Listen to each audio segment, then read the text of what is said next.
The Ivy League softball tournament continues with an elimination game. Brown and Harvard battle with their backs against the wall. A win and the season continues. A loss and that's it for 2026. It's coming up next on the Ivy League on ESPN. Taking a look at the bracket, Princeton defeating Columbia 6-1. So the winner of this game will face Columbia in another elimination game with the right to face Princeton in the championship tomorrow. And we welcome you to Cynthia Paulfield. Simon Rosenwasser alongside Cindy Cohen. Well, Cindy, Harvard only 2 hits yesterday they could muster against Mads Lawson. A great performance by Columbia. Meanwhile, Brown, they had a 4-0 lead against Princeton.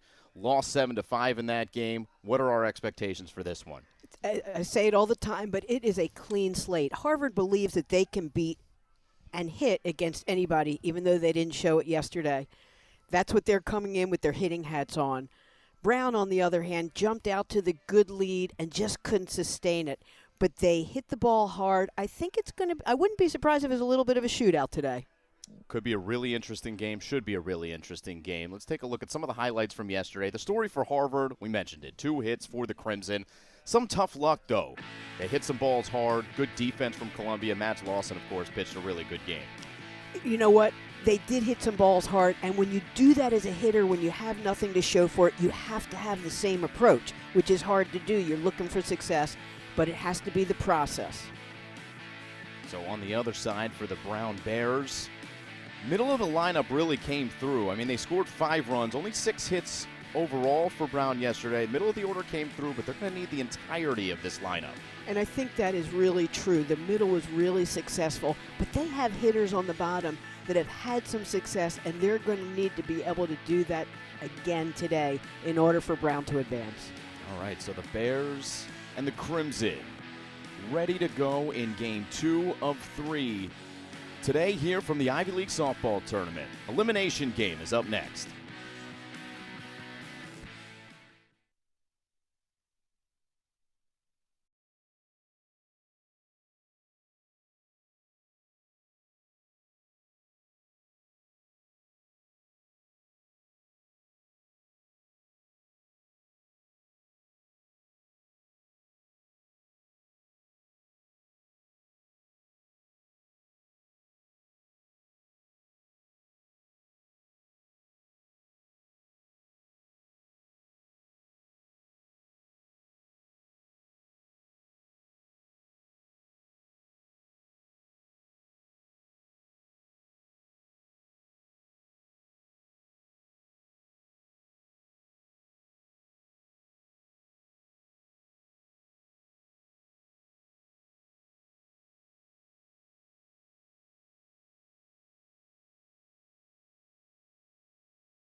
Audrey Salazzi leads it off for the Harvard Crimson. We are nearly ready to go here in this elimination game. Sophie Sun hitting second, Finley Payne hitting third, Quinn Salazar-Stewart, the catcher, hitting cleanup today. And it's Zisik, Muller, Hunter, Forbes, Weinsheimer under head coach Jenny Rohn in her 3rd season. This Harvard Crimson team, only 2 hits yesterday. Salazzi, though, she did have that hit that broke up the no-hit bid by Mads Lawson. Macy Borowski is the righty in the circle. No surprise for Brown. The Bears have rode Macy Borowski throughout the season. And that continues here in this elimination contest with their backs against the wall. It was a tale of two games yesterday, very different. Brown jumped out on top and scored a bunch of runs. Harvard, a very potent offensive team, was only able to get 2 hits. So what's the staying point today? You know, are we going to see a great pitching matchup, certainly capable with all these staffs, or are we going to see the bats break out? It's a little colder air, you know, it's my weather forecast time, and it is definitely colder. The wind is blowing. Just not sure, you know, who's going to be more dominant today. So Macy Borowski, who ranks 2nd in the Ivy League in strikeouts, 2nd in innings, is back in the circle for Brown and delivers a first pitch ball. And she battled yesterday against Princeton. The Bears had the lead late. Big 2-out hit in the middle of that contest to allow Princeton back in it. But Borowski did compete very well in that one. Absolutely. And, you know, typically if you score 5 runs, that's going to be enough on most days. It just, you know, Princeton was able to connect them some and put some string, a couple back-to-back. And here we are. Now Brown's in this game.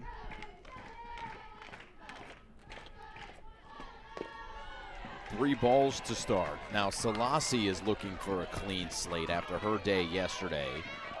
Granted, she did get that hit against Mads Lawson, the infield single, as we just mentioned, to break up the no-hitter, but an error on Selassie, another one that may not have gone down as an error in center field. Didn't have a great day defensively either, so a team leader for the Crimson.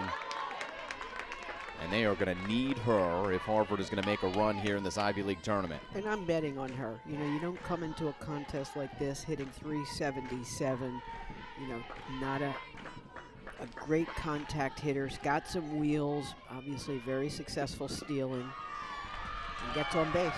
That's what you want from your leadoff hitter. So a Selassie strolls down to first. We will look at the Brown defense behind Macy Borowski. Shao, Berlinger, and Deng in the outfield. From left to right on the infield, it's Betancourt, Velarde, Zekowitz, Ray, and Ellie Thompson with Lily Burns behind the plate. Lily Berlinger in center is the only one not in the lineup, as of course Borowski is hitting for herself. And Sophie Sun was held hitless yesterday, and that doesn't happen often. You don't come into this day today hitting 396 with a 725 slugging, 453 on base. There's not a lot of offers in that history. Not a lot of pitchers that can do that to Sophie Sun. Mads Lawson clearly is one of them. Up the middle, and that is a great play. Wow, a flip with the glove from Zekowitz Ray. I thought that was destined for the outfield. That is a wonderful play. Makes a great first step and does really the only thing she does. So she gets that really good first step, takes a great angle to it, and she could not go from glove to hand. Gets rid of it the best she can. It's enough to get the force out. Great play. Nice job by the shortstop as well, Velarde, who had to stay with that and trap it on what was a tough throw. It had to be a tough throw from Zekowitz Ray. So defense becomes the story early on in this one, as it was for Harvard yesterday against Columbia, who stole a number of hits. Not like they didn't hit Mads Lawson hard at points. This one is driven deep to left center field, and this ball is gone. Finley Payne makes it 2-0 Harvard. And, you know, she just got a hold of that pitch. You could see her almost start to dance before the ball goes over the fence. I mean, Harvard jumps out just the way they want to. They came into the game. Look at this. Not a bad pitch. Out, she goes with it out in the pitch, and it just keeps carrying, and the wind carries it.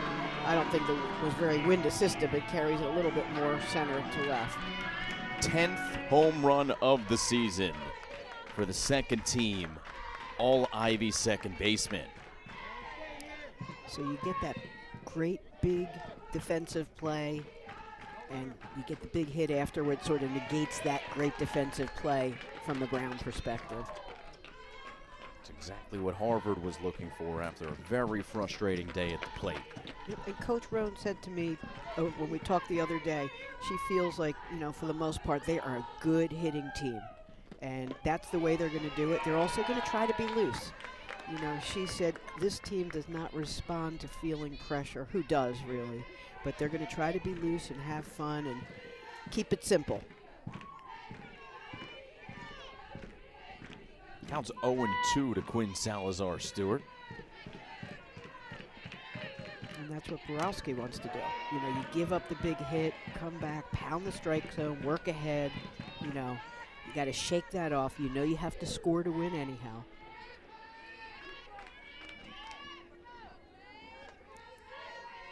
Borowski, who at times has, been by herself in the circle for this Brown team. There's a ground ball to Velarde. Takes a step to her right. Makes a strong throw. Brings up Hannah Zisik. Third baseman Hannah Zisik. Well, in game one of the day, Princeton versus Columbia, it was an opening shot for Princeton. Right, they scored a run against Mads Lawson, but then Lawson was able to settle in. Borowski looking to channel that after giving up a 2-run bomb. Get out of the inning, try to give your offense a chance. Absolutely. And Zisik comes in as an impressive freshman, has been an important part of the offense for Harvard this year.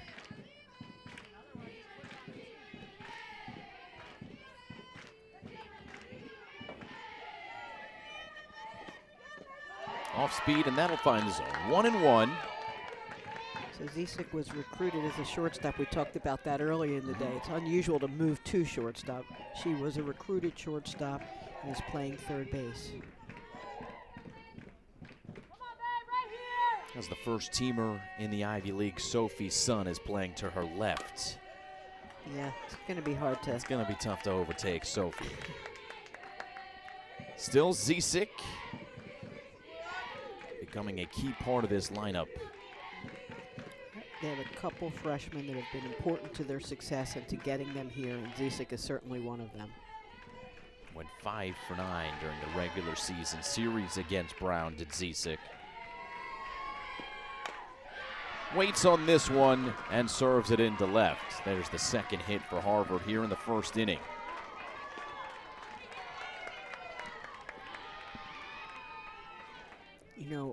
When you're Harvard and you didn't have the success that you had planned on going into yesterday, when you come out, you hop on top, get a couple runs, and then hit the ball hard, it's exactly the way you'd want to draw it up to start today.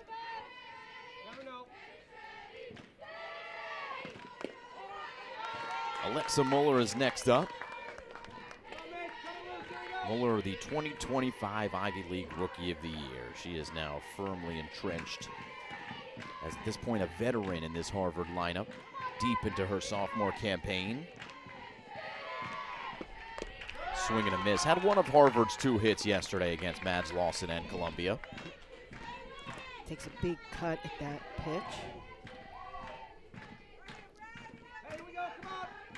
Harvard is looking to add to this, as silly as it sounds, but with 2 outs, it really can be defeating to a team when you can score.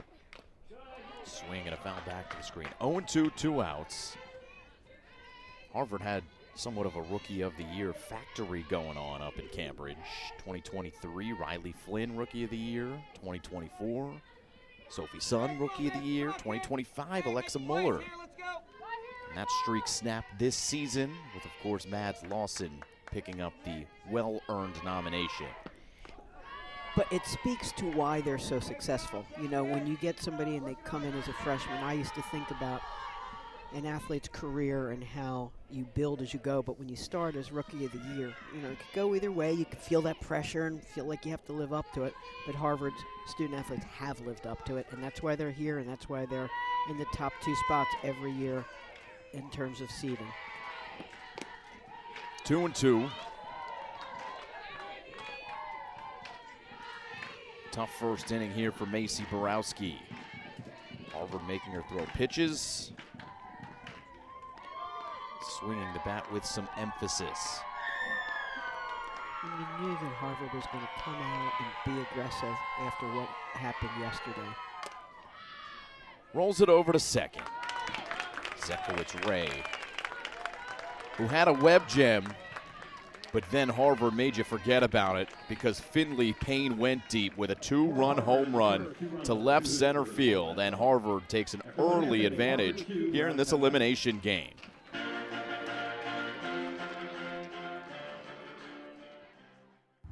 Being at an Ivy League school, it certainly is more than possible to be both an exceptional student as well as excel in the sport that you choose to pursue. I get to sit in a classroom with wrestlers who go compete at a national level, hockey players who are making it to championships. To watch them succeed, at a national level, it's pretty incredible. I don't think I would be where I'm at if I went anywhere else. It's been really fun for me to just challenge myself and make it to those events and perform and show people that Princeton is a good golf school and you can come here and have all your dreams come true. Very fulfilling, very rewarding. I feel like you're at a world-class level in multiple fields. All these schools have been around for a while. Just kind of getting to see Ivy League put it on a national stage is just very, very cool to me. But now I think people are paying a lot more attention to what the Ivy League is capable of and putting some more respect on the league. There's been a lot of success in the Ivy League, and the Ivy League is going to be on the big stage more and more often, and I'm excited for that.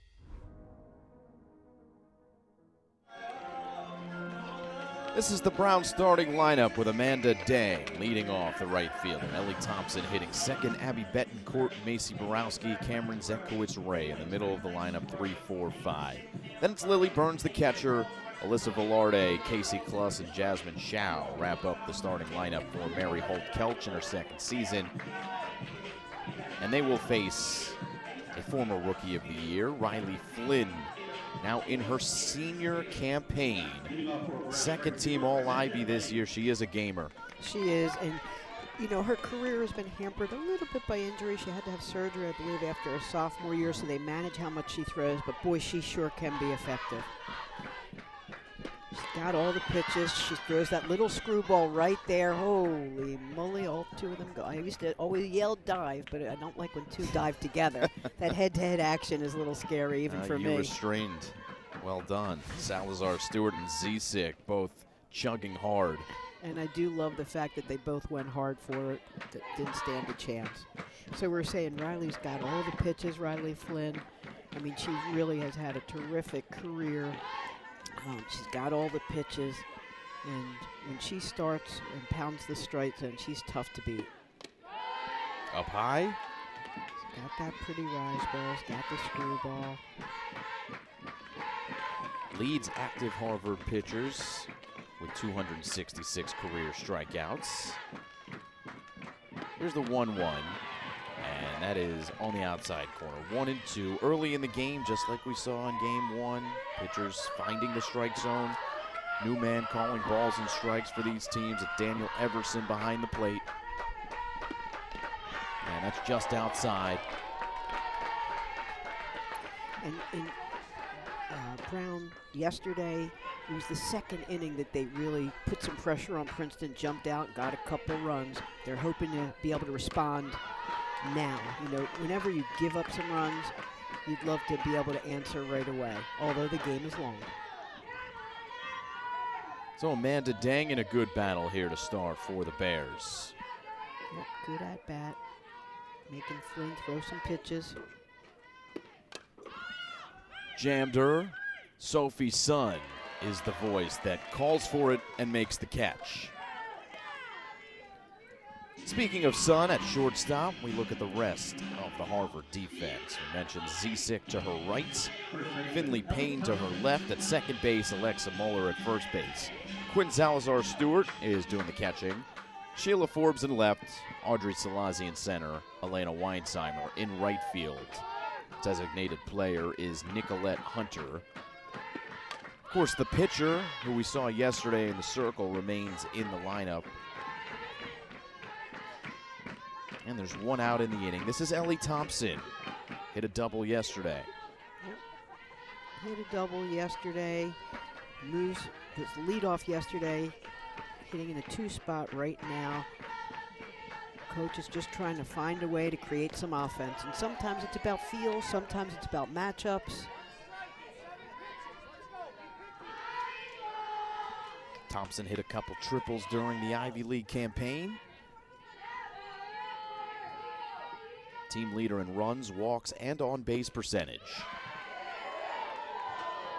And Harvard, everybody is trying to figure out the strike zone. You can see by the reaction, maybe they're, that's that gamesmanship thing, but you can tell that they are thinking that was a strike.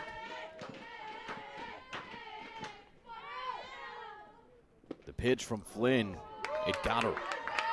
So Thompson over to first, hit by pitch. I'll bring up Abby Betancourt.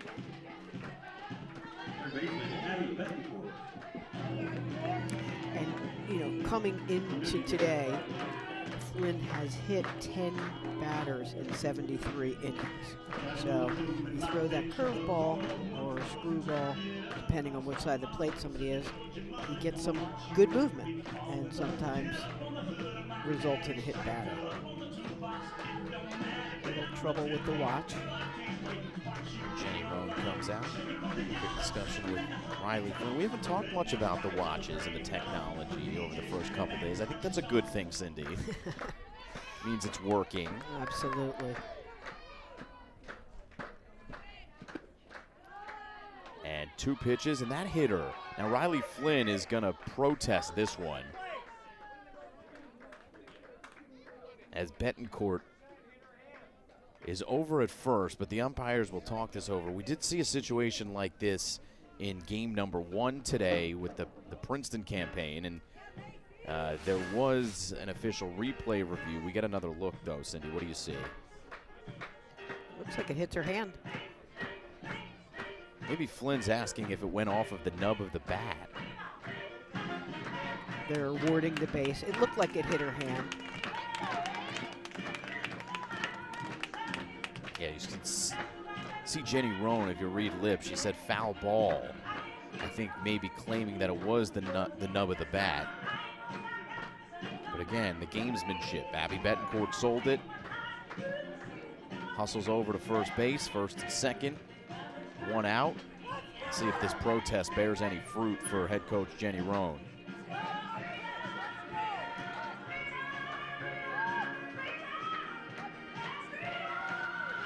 And you wonder if she has the option right now to officially appeal and send it to replay review. Well, you say I can read coach's language. I can see that Coach Roan is not happy. Neither Riley Flynn, as you see. Yep, she's pointing. She's looking for the home plate umpire to ask for help, which he can or not do. It does clearly show that she was hitting the hand, but I understand you're fighting, and you're also trying to support your pitcher out there who doesn't believe that it was a hit batter. So you're going to lose that battle. And now Flynn has to bear down with Borowski, looking to help herself with a bat in her hands. So officially 2 straight pitches that hit batters. You mentioned Coach Roan coming out there to defend her player. It reminds me a little bit of your coaching philosophy, right, where you were really hard on your players in practice, but when it came to the game time, you were defending your players no matter what.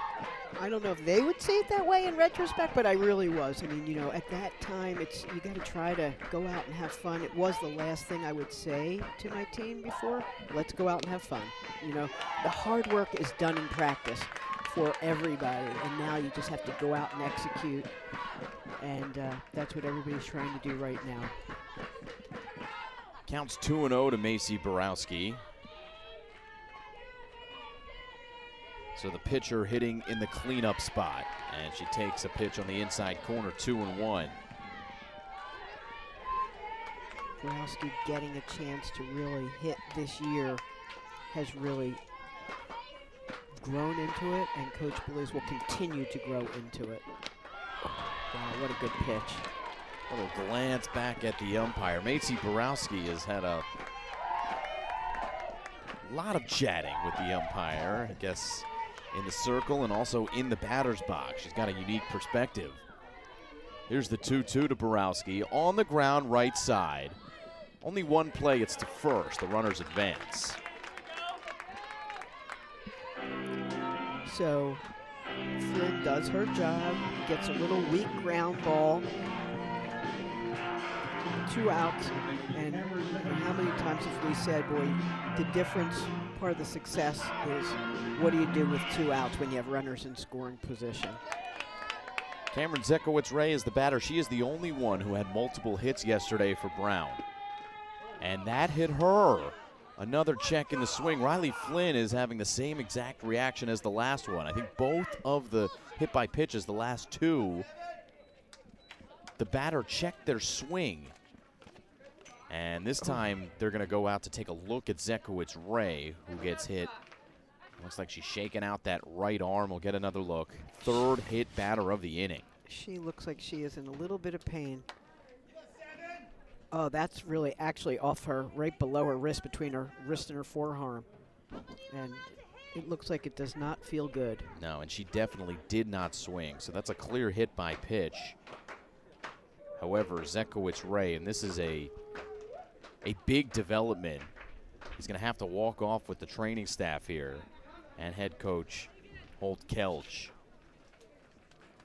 So they can lift her for a pinch runner. It doesn't necessarily mean she's out of the game at this point. It doesn't, but I don't like the way the trainer is holding her arm right there, which Dr. Cohen doesn't know a darn thing, but, you know, you just hate to see somebody get hurt. We're going to. So the pinch runner is number 21 for Brown, and that's Reagan Crossway. Saw some action yesterday against Princeton. Bases are loaded for the Bears. And, you know, not a hit to be earned, and yet the bases are loaded, but there are 2 outs. So Riley Flynn just wants to bear down, get a strike. Flynn delivers low. Well, Flynn with 3 hit by pitches in this inning, but I don't think you can say she's been wild here. Nope. She's been around the strike zone. Here's the 1-0. Make a 1-1. It's a good pitch. She gets Lily Burns fishing for probably ball 2. It's hard to lay off of that pitch. So, you know, Brown wants to try to get something back here after giving up 2 in the first. Big swing from Burns. And Flynn looks like she's back in control. 2 great pitches.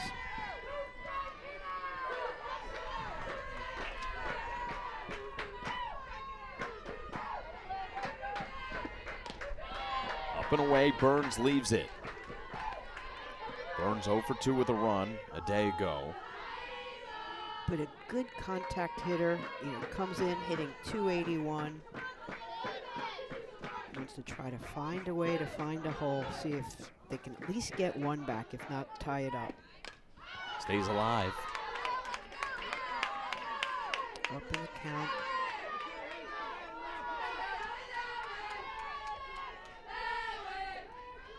Just the first inning, Cindy, but every time you've got the bases loaded, it is a critical spot in the game. You have to take advantage of your chances. Burns fouls it away. She'll stay alive. You know, it's a momentum thing. You know, as I said, you've given up 2 runs.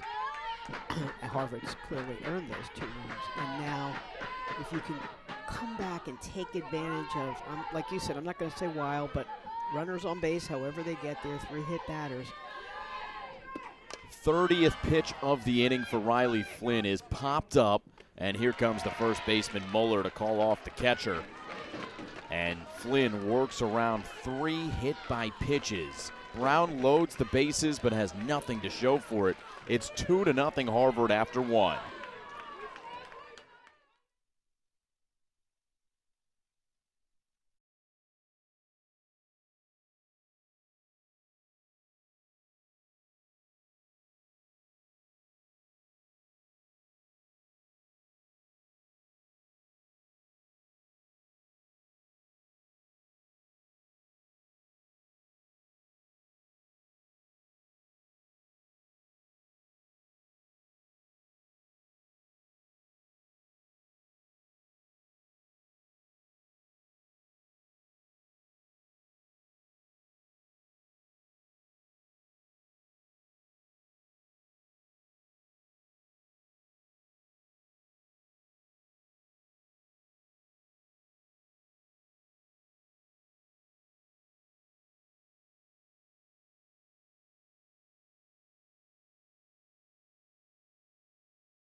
Here's the series history between Harvard and Brown, and it is a long history, 122nd all-time meeting, 75 wins for Harvard. This is the first meeting between the two in the Ivy League tournament. Harvard won 2 of 3 this year, despite only 2 extra base hits in the series. The Crimson somehow, some way, found a way to win that one. Brown won 2 of 3 in 2025, so these two have gone back and forth over the last couple seasons. And here we are in an elimination game.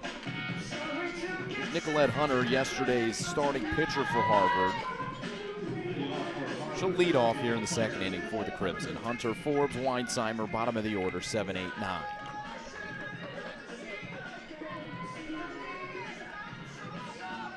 Coach Roan's going to come to talk to Daniel Everson. This is maybe regarding the second baseman for Brown, who is Crossweight, Reagan Crossweight, who came in to pinch run for Zekowitz-Ray, stays in to defend. Not great news if you're Brown. No, and you really hope that it's more precautionary than that she's really injured. Zekowitz-Ray, we mentioned, has been the spark plug offensively, had 2 hits yesterday, made a phenomenal play on the infield already in this game in the first inning. She's got the experience as well, so that is a massive blow at the moment for Brown. I'm going to think positively and hope that it's just giving her a chance, maybe checking it out, make sure she's okay, but the way they held her arm going off, it was a little scary. In the meantime, Borowski jumps out in front of Nicolette Hunter, ahead in the count, 0-2. Fly ball, left field. It's Jasmine Shao playing left and making the catch. Brings up Sheila Forbes. This freshman was described by her coach as Steady Eddie. You know what you're going to get from her. You can count on her. Comes into the game hitting .348 as a freshman. That's a great freshman year. Shows bunt. Corners charge. It's taken for a ball.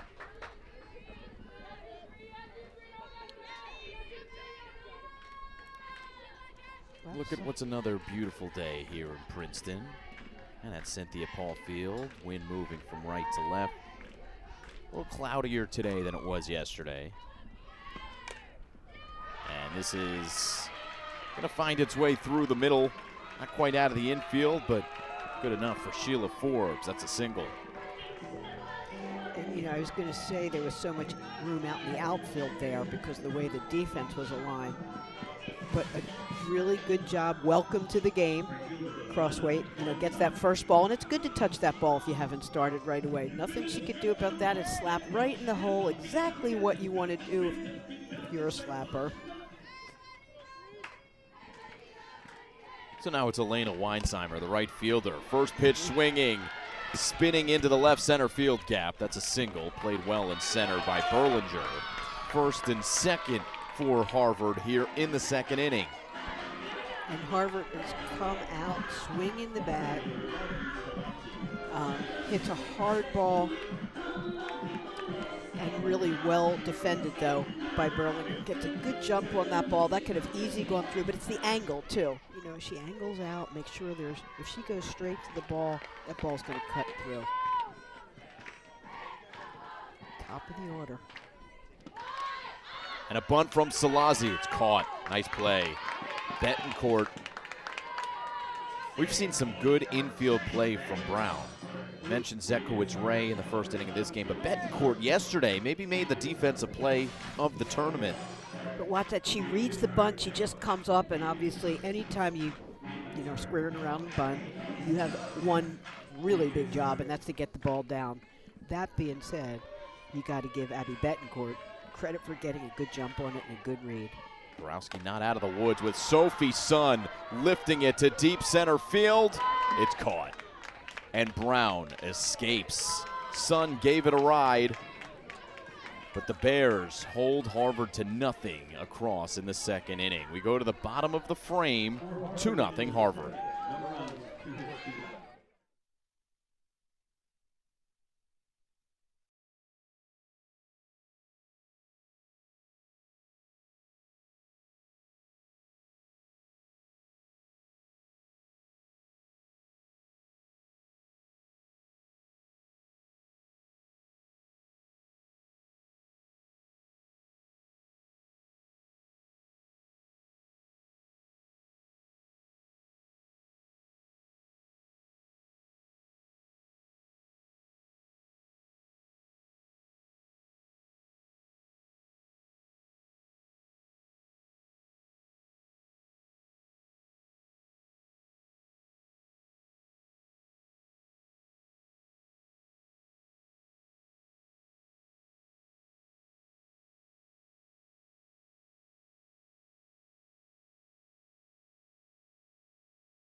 Another big opportunity for Riley Flynn here in Princeton. Throughout her career, she has played here in this Ivy League tournament each and every year, pitching for the Harvard Crimson. Mentioned her freshman campaign, being the Ivy League Rookie of the Year. And now in her senior season, taking the circle here in Princeton. Different stadium. She pitched at Strubing Field across campus here in Princeton. Princeton opening up Cynthia Paul Field at the beginning of last season. And Flynn will face Alyssa Velarde to start here in the second inning. You know with Brown, they scuffled, as Coach would say, during the season. Didn't start out the way they wanted. Felt the pressure maybe of the success they had the last year.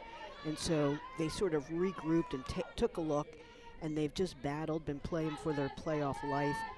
Obviously, the last weekend captured that.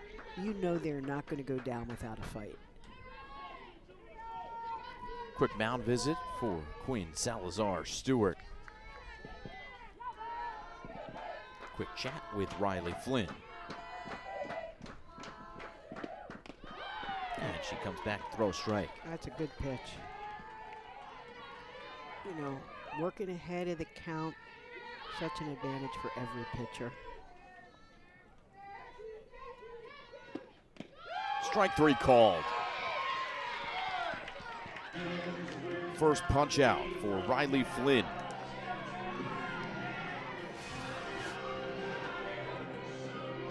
Just a pretty pitch. Not sure, you know, with two strikes you have to protect, but Velarde just didn't see it as a strike, obviously. Couldn't pull a cord. Maybe some injuries preventing Riley Flynn from being as dominant as she was as a freshman.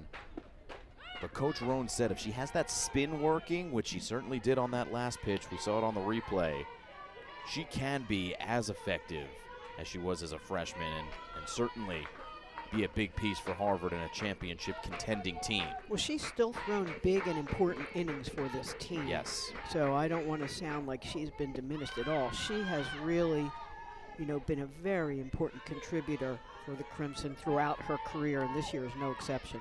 Second team All-Ivy this year, Riley Flynn. Up in the count, 0-2. Still averaging almost a strikeout an inning. She has 62 with 73 coming into the game, just added one. Casey Kluss into left. This'll drift foul.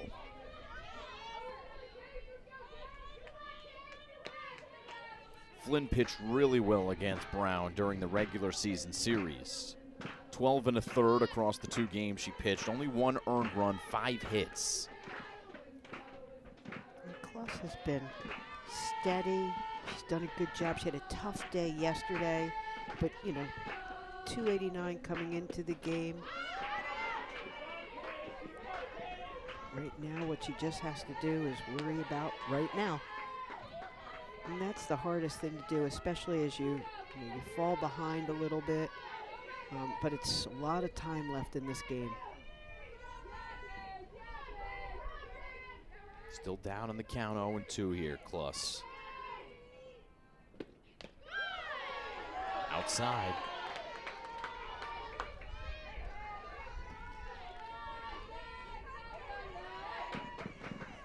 8-9-1 in the order.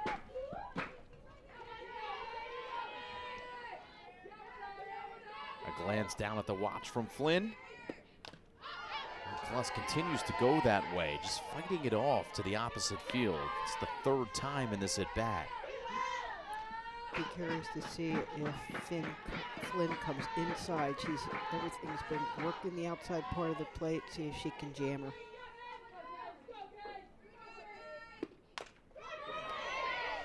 Goes to the left again, this time right into the grasp of Forbes.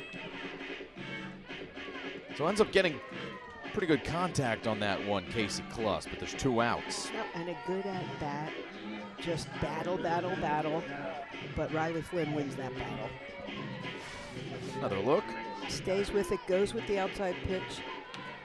But Forbes is right there to handle it. Brings up Jasmine Shao, and that is a spinner that finds its way into the zone. See a big smile on Riley Flynn. I love those changeups. I really do love that pitch.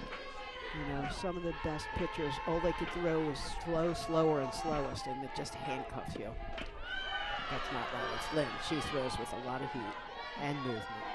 The first pitch, though, she was smiling. I wonder if it was on purpose for it to go that slow. She definitely had the spin, but I don't know if she meant for it to be as slow as it came in. Still a good pitch. No one was expecting it. Here's the 1-1.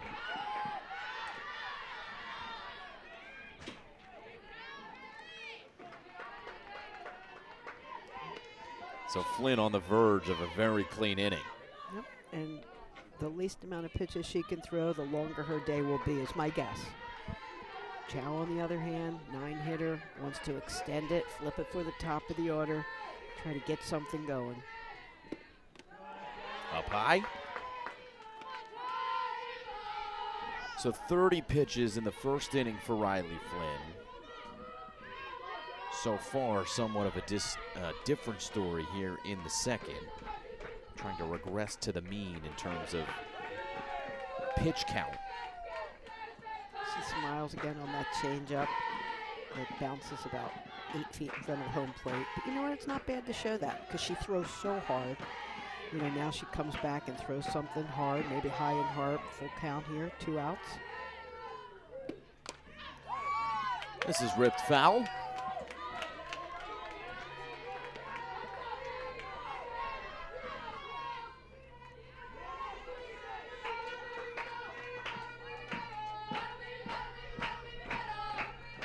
Brown dugout making some noise, looking for some 2-out magic here in the second. Maybe they'll get it. Shao with a deep drive. It's in foul territory on the edge of the warning track, and it is caught by Forbes. So Brown goes down 1, 2, 3. Riley Flynn through 2 innings of shutout ball. We go to the third. Here from Princeton.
Ball, you have to talk about legacy and history.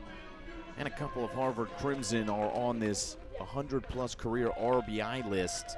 Finley Payne now with 102 RBIs after her 2-run home run. She leads off here in the third. Sophie Sun, of course, also on that list with 120. And both of these players right in the hearts of their career, so they're going to continue to move up this list. Finley Payne, as I said, Cindy, leading off here. She got a hold of one in the first inning to put Harvard on top. Yep. She gave Harvard just what they needed early on. You know, they were shut out yesterday. Not a great offensive day. When you can score early in the game, it just gives you a boost. Opposite field home run for Finley Payne. It's where the long balls are really coming from. Center to left field, and in this one in particular, left center field, pretty much dead on. Inside, 2-0 from Borowski. Well, you know, the more you can let that ball come in just a little bit, you can then really extend and get through it. It takes, though, a lot of patience to be able to do that and a lot of confidence.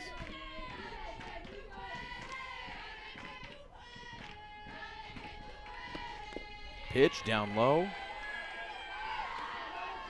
Well, I'm looking at Macy Borowski and the rest of the Brown staff. They don't have the watches here during this series. They've got, it's like good old-fashioned messages on their arm sleeves. But the pitches are being called from the dugout. Still a little more modern day, you know, in the old days in Columbia, the catcher calls the pitches. Right now, the call is still coming in from the dugout.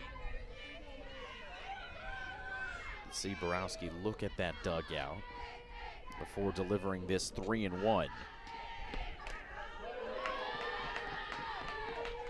Now runs to a full count. So Burns and Borowski receive the pitch they look to see, and then Burns allows the rest of the defense, she signals so that they know what pitch is coming in case they want to make an adjustment, whether it's a changeup or outside pitch, and you can see actually Amanda Dang adjust on that pitch. Leadoff walk for Finley Payne.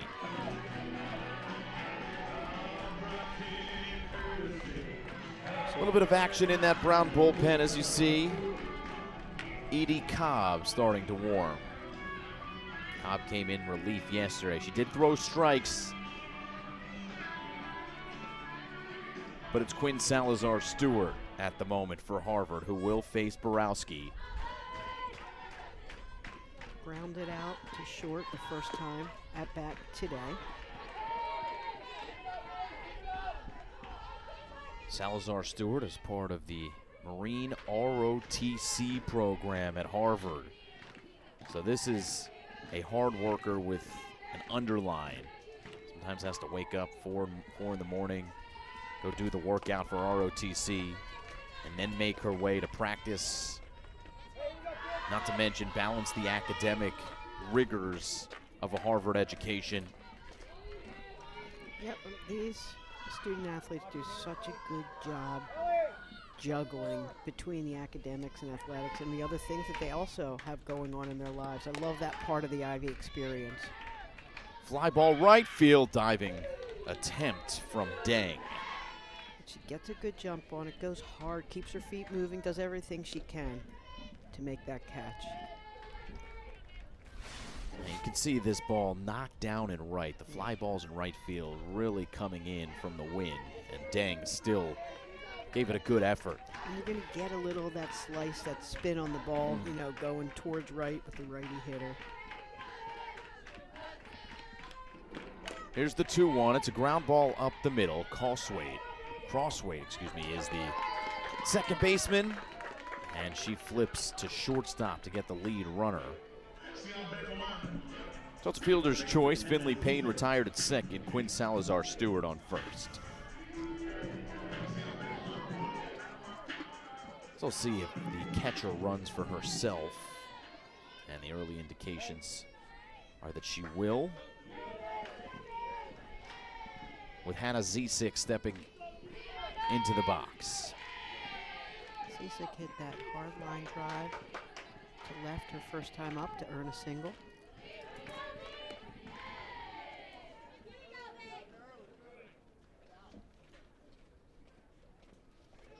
Quick conversation with the umpires. Not sure about what. Mention Everson at home plate. Dave Mattern is at first base. Dave Bueno at second. Oh, she must have left the base too soon. Wow, they called her out. Yes, they did. She had to have left the base too soon. That is not something you see often. Nope. So just like that, 2 outs, nobody on. Mm-hmm. Big break for Borowski and Brown.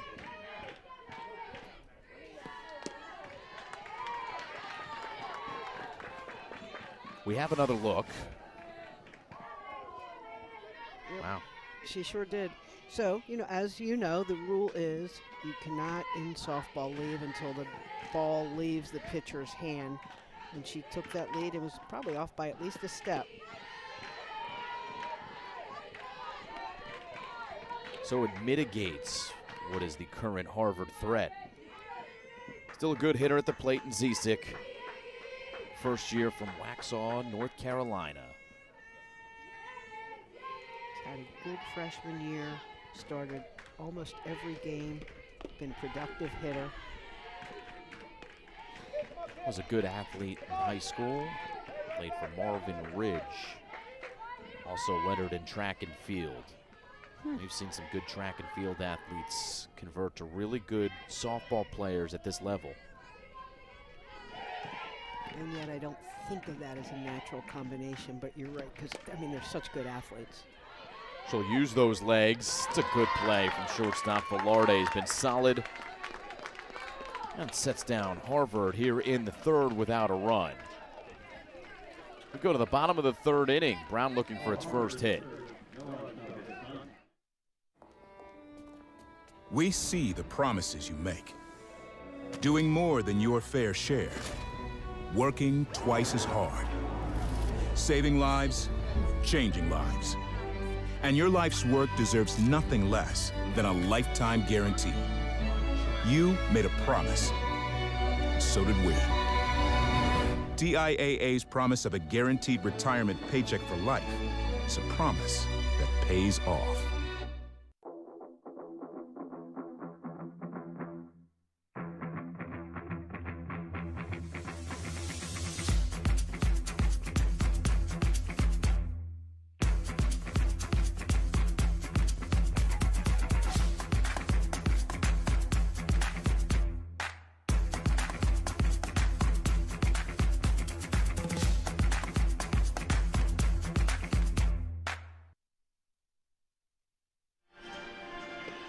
The 11th head coach in Brown history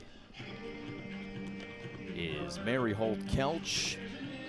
And in her second season, she needs, I guess, all the help she can get from her coaching staff. She's a great coach in her own right, but right next to her, Wally King, who was elevated to a associate head coach this season. And Coach Holt Kelch calls him a big mentor for her. Holt Kelch, who led Brown to regionals last year, and this year trying to keep the season alive with her squad. I don't care, how talented a head coach is. It's not a one-person operation. There's too many things that go into the day-to-day, not to mention the recruiting. So the longer your staff can stay together, the more success they're likely to have. Coach King, a key voice for the offense, and as I mentioned, as a mentor for her. So you see Amanda Dang step in, 0 for 1, popped out in the first. Goes to shortstop. 1-1 pitch is hit out to right. The wind knocks it down, and it's good for a hit, but Dang, oh no. She falls down in between first and second and is out. Brown, who's already lost their starting second baseman, their right fielder, is now in question after the first hit of the game for the Bears. So right when something goes right for Brown, down goes Dang, and some concern on the looks with the looks of those Brown players in the dugout. You could see, you hate to see some non-contact injury, and that's what it looked like. So we'll be back and learn more about it when we do.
2-0, Harvard leads Brown. We are back. We're going to take a look at the injury as Amanda Dang rounded first. And Cindy, it looked like she pulled up and then hurt her knee. Yep. And we don't want to speculate. No, not going to speculate. But you hate to see that non-contact. She went down.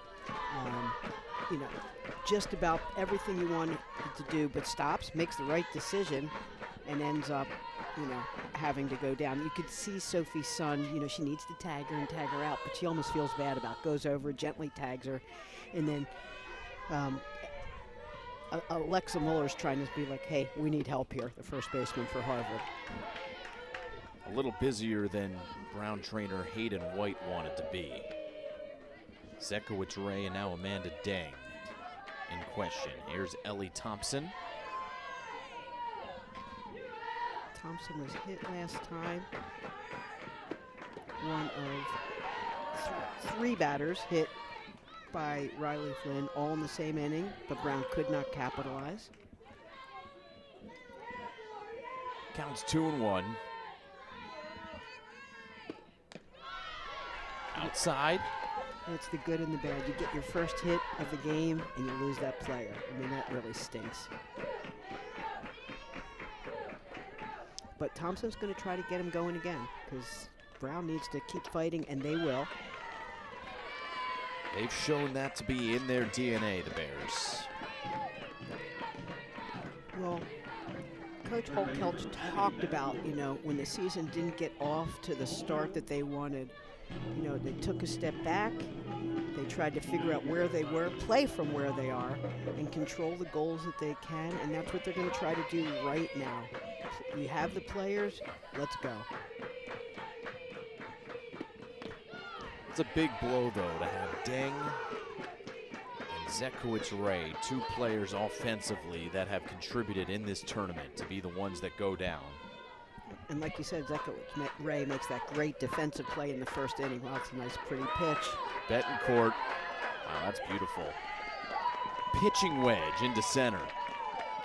And Betancourt does a good job. Just stays back, that little off-speed pitch. And just she goes with it, waits on it, lets it come in as much as she can, and just pops it over the infield. There's nothing Salazi could do about that. So the Bears, despite everything, have runners on base here with one out and Macy Borowski at the plate. So, man, Cindy, just think about what could have been for Brown in this inning, with the only out coming on the base hit by Dang. And you know what? Brown can't think about that. It's hard not to. Your teammate and comrade is hurt. You probably know that to some level. But right now it has to be one pitch at a time, one out at a time. Borowski takes down and in. Another chance to help her cause. Borowski, one of the better hitters in the Ivy League, one of the better pitchers in the Ivy League. What she's really grown into this year is the mental makeup. Yep, she felt the pressure, you know, coming in, and how was she going to manage that? Like, felt like she had to do it all on her own, and, you know, has learned to deal with that. And, I mean, offensively, look, she's hitting .330 coming into the game. You know, she wants to help herself right here. For all that Alexis Guevara did last year to help Brown to regionals, Guevara was not hitting in the middle of the lineup for the Bears. And Borowski didn't get to pitch last year and hit as much because of an injury that she had. So this has been... As Borowski has a base hit and it gets by the right fielder. Brown's going to score some runs. Here's one, and that's all they'll get, but it's an RBI double for Borowski. Moving to third is Betancourt. Thompson crosses the plate. It's 2-1. You know, we say it all the time, those line drives right at you are really tough. Weinsheimer makes a good shot at it, gets a good jump, goes the right way right away, just can't quite get there. And as soon as she sells out and goes down for it, you're going to end up giving up the run. And allow the runner to go to second. That's the problem, Cindy. The runner had to freeze from second base. So if you're Weinsheimer, if you play conservatively, you keep the ball in front of you, there's no run that comes across. Right, but you know, as an athlete, there's times you just can't help yourself. You know, maybe defensively not the best decision for Weinsheimer. Again, keep the ball in front, get it out. But it's way easier to say up here, you think you can make that grab. So this is the spot in the order where Cameron Zekowicz-Ray would be batting. As you see Ryan Gray starting to warm up for Harvard. Jenny Roan going out to talk with Riley Flynn to allow a little bit more time for Grace to warm up. So hitting for Brown is Reagan Crossway. Season 4 for 18. Thrust into the lineup here today. And what you want Crossway to think about now is, this is my chance. You know, you're playing behind Zekowicz-Ray. This is my chance. First pitch swinging, and it's a foul ball. Trying to get a look at the infield and how they're positioned. Sophie Sun playing fairly deep. They're shading in a little bit, Cindy. She's got the arm to be able to do it, though. I mean, on a routine ground ball, she is a little bit deep, but it'll give herself a little bit more range, be able to knock the ball down. And, I mean, she does have an arm, so, you know, and you don't know, too, if the runner's going to go on contact or wait for the throw if it's hit to that side. Crossway stays alive. Gets a good cut at that. Good pitch, good cut. And this is where base running is so important. You know, I mean, it's a hard skill to practice, but really the best teams do practice it. Another 0-2 pitch, swing and a miss. Big strikeout for Riley Flynn. Down and in. 2 outs in the inning for Lily Burns. It's a really good pitch. That down and in has been money for her today, especially. Big place, here we are. Brown wants to try to at least tie it up here. 2 outs, see if they can get a knock. Pitch in the swing for Burns, still called a strike on the outside corner, 0-1. Yesterday, Burns was on base twice, but without a hit. So, doesn't matter how you get there, put the ball in play, give yourself a chance. Quickly 0-2. A little ahead of it. And Riley Flynn is just where she wants to be. Now you'll see the defense back up, I believe. You know, try to knock anything down, don't let anything through, and they do. Back on the edge of the outfield turf. Burns takes outside. Junior from California as well. Still fairly early in the day for her family, I'm sure, watching and tuning in from out west. Our coverage starting at 7 a.m. Pacific time. And Burns gets a hold of it, and it hangs up for Forbes. And that'll retire the side. Brown does squeeze a run across. Macy Borowski with an RBI double. And we've got ourselves a 1-run game through 3.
We're back here in the top of the 4th inning. Casey Kluss, the designated player, now playing left field.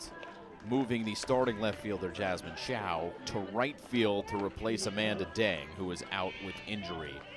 So the Bears have to shuffle and stay on their feet. Now down 2-1 as Macy Borowski remains in the circle. Borowski will face Muller, Hunter, Forbes here in the 4th inning. Borowski, who just hit the RBI double. Now it's Jenny Roan who gets to come put the official markings down in her book.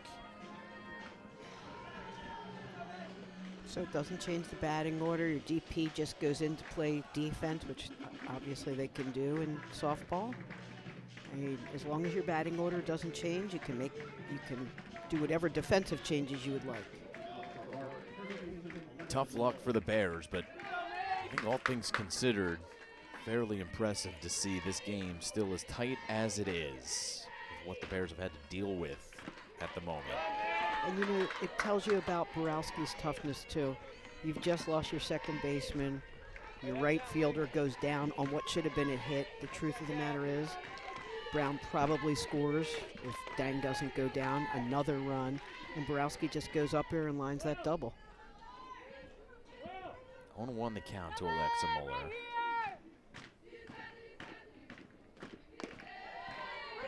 So the story for the Harvard offense and Macy Borowski in the circle. 2 runs for the Crimson after the first 3 hitters.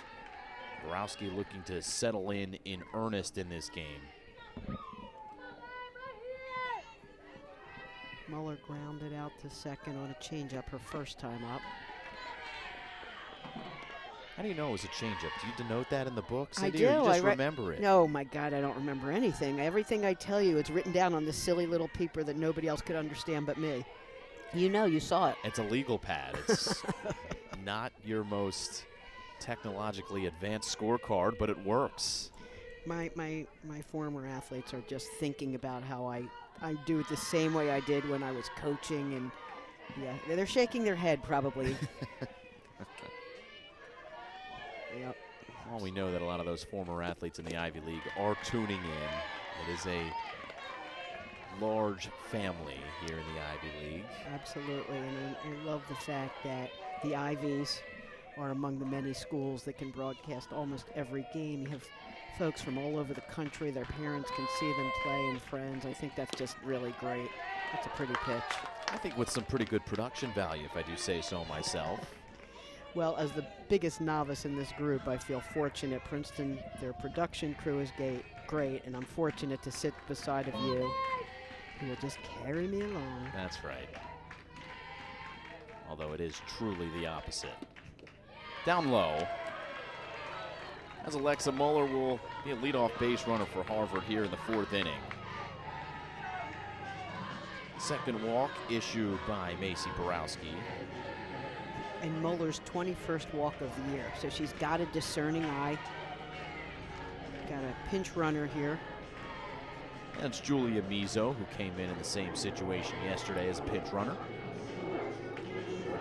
And you know that Harvard wants to get some insurance runs, advance the runner, try to make something happen and widen this lead. Nicolette Hunter has other things in mind. Now, what I don't know is if Nicolette Hunter is a bunter, or if they'll try to advance the runner that way, or we're just going to hit and go for it. Doesn't look like anything. Thinking about a sacrifice there. Takes outside. Now, it doesn't mean she won't try to do it now. You know, take a pitch, get a look. Typically, if you're going to do that there, you're going to probably have 1 strike to do it because you don't know that it's going to be a ball before it's thrown. She's jammed. Borowski calls for it with the mask in her right hand, makes the squeeze with her left. That's very coordinated, you know. Yeah, and I guess it's natural. I guess it's like the old-fashioned catcher's masks. You would take it off, get rid of it, and find the ball. They don't do that with these masks. You know what it kind of reminded me of was that 2009 World Series. You remember Cliff Lee made that nonchalant catch? I'm still mad at Basically Cliff Lee. not, and you're still mad at him. He was fun to watch. You know why? Because he pitched quickly. He did, and I love that. But, you know, when you're up in the game, late in that game, you got to win that game when you're a stud, and the Phillies didn't. But I digress. We'll hang our hat on 2008. Borowski ahead in the count, 0-1. Check down at third base. She did not go.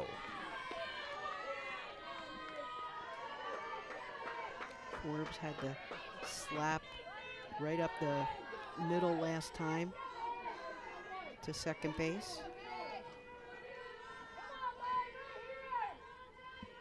Here's the 1-1 to Forbes. Squares to bunt, bunts it foul.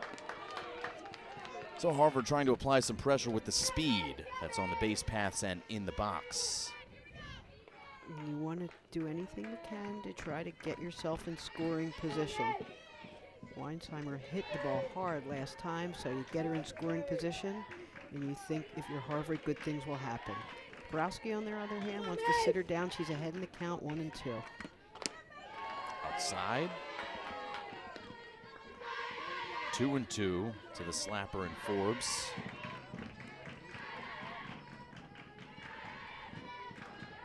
Forbes, one of those heavily contributing freshmen coming in at hitting at 348. Honorable mention, all Ivy has a first year.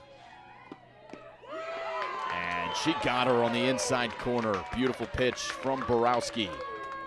Really good pitch. You know, it's one of the ways that it's a beautiful pitch. It's down and in, it just handcuffs her. You know, one of the things that's changed is the way you pitch slappers now as opposed to when folks first started slapping. But we'll talk about Weinsheimer first. She singled her first time up in the second inning. And the first pitch is in there for a strike. That was the first strikeout for Borowski. Nope. I mean, she's really thrown a fine game, you know. Obviously, she gives up the big home run, but since then has limited the damage done by Harvard and given her team a chance to get back into it. Fly ball center field. Berlinger is there. She makes the catch. A leadoff walk issued by Borowski, but that is it for Harvard in the fourth inning. Bottom of the fourth we go in a one-run game.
Jenny Roan has led Harvard this season to another top 2 finish after the regular season. Every single year for Harvard since 2007, and Roan has been a part of course, the last 3 years. Also an assistant coach under Jenny Allard, doing a fine job keeping Harvard competitive and in the mix both this season and now here in the Ivy League tournament, Cindy. Yep, they take that with pride. You know, Coach Roan talked a lot about the legacy of this team and how seeding was important to them going into that last weekend. I mean, they could have been 4th or 2nd, but they, knew they were going to be in, and they cared about that. They want to keep that tradition going. Great first pitch by Riley Flynn. Yeah, talk about changing speeds. She went from probably the slowest pitch thrown today to maybe one of her fastest, and now she's up in the count 0-2. That's why the changeup is so effective. And when you can throw it for a strike, again, change of school philosophy. In the old days you didn't, now you do. And I love that.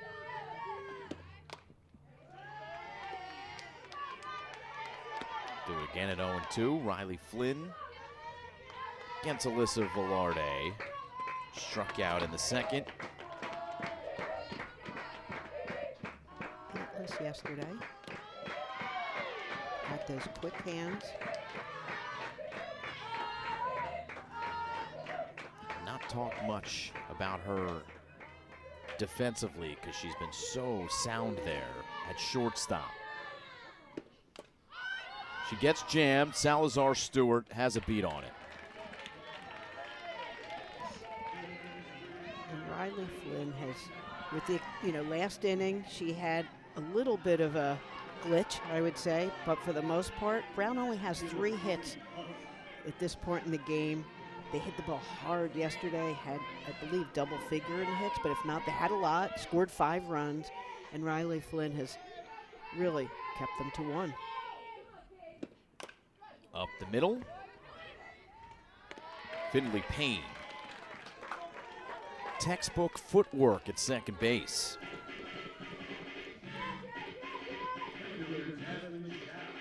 Two outs for Shao. Shao is now in right field.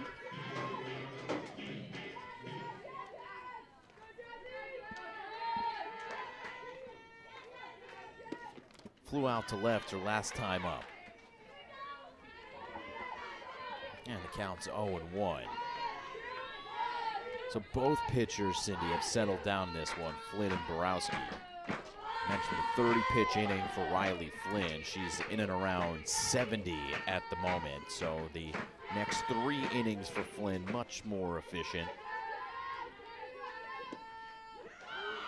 And you know what I like about both pitchers is they haven't issued a lot of free passes. Borowski has walked 2, and Riley Flynn has walked none, hit a couple batters, hit 3 in that 1 inning, but not limited to free passes. They're going to make those teams earn it, and that's what you want. They've got 2 gamers on the mound. Absolutely. Talented pitchers, but there's an X factor that the best players have, as this one is outside and low, 3-1. To be able to pitch in these big moments when the pressure is the highest. You need those players to be able to keep you in the game. Flynn and Borowski have certainly done just that here in the 4th. They really have. And so much of the pressure is self-imposed in so many ways about their own expectations and their own goals. And so it's hard to sort of push that aside sometimes.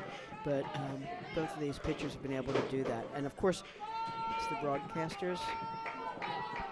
Got the walk. I gave up the walk right there. And look who it is. Isn't this a beautiful sight to see? Amanda Dang stepping into the box, hitting for herself. Oh, I am so, so glad to see that. I didn't expect to see that. Maybe she doesn't go and play defense again, but she's good enough, more than good enough to get in the box. That's a great, great sign. She singled her last time up, and this one doesn't hit the turf. It does not, says the second base umpire. Salazi makes the catch. Although the runners are staying at first and second, we might have to take a closer look at this one. Salazi dove, and we will take a look as we head to break. For now, we are heading off the field to the next inning. Salazi diving, makes the play. We'll be back. It's the second hand.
Got the catch that ended the 4th inning. Take one more look, Cindy. Salazi, I think the ball hit the turf there, but what do you think, Cindy? I do think it did, although there's a chance her glove was under it. She uses her throwing hand, which I love. She actually uses 2 hands. It doesn't matter because they didn't appeal. They did not appeal. So bookmark that one as we go to the 5th inning in a 2-1 game. Top of the 5th, Harvard has the top of the lineup. And it's Audrey Salazi who gets her 3rd plate appearance. 0 for 1 with a walk. Came around to score on the Finley Payne home run in the 1st inning. Makes the big catch. Yeah. After having, a little bit of a tough day yesterday, but not surprised she rebounds more than nicely. Salazi an all-Ivy season. Spark plug for Harvard. Down on the count 0-2. It's been a tough Ivy League tournament for her. See her take a deep breath as she gets back into the box against Borowski. The hardest part when you're struggling, quote unquote, is to just stay with that one pitch. Now, struggling, she's hitting 377, so it's just that, again, they have such high standards for themselves and their expectations, and sometimes that's the hardest part to manage.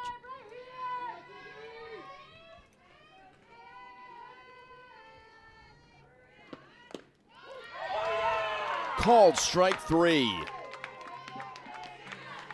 Tough one to swing at if you're a slap hitter like Salazi. Let's take another look. Oof. Inside pitch. I started to say, when slapping started, and I hate to say I remember when it started, you used to try to pitch the slapper outside. But it's much harder to adjust at that inside pitch coming to you because they're trying to go to the outside part. So a little bit of a change in philosophy.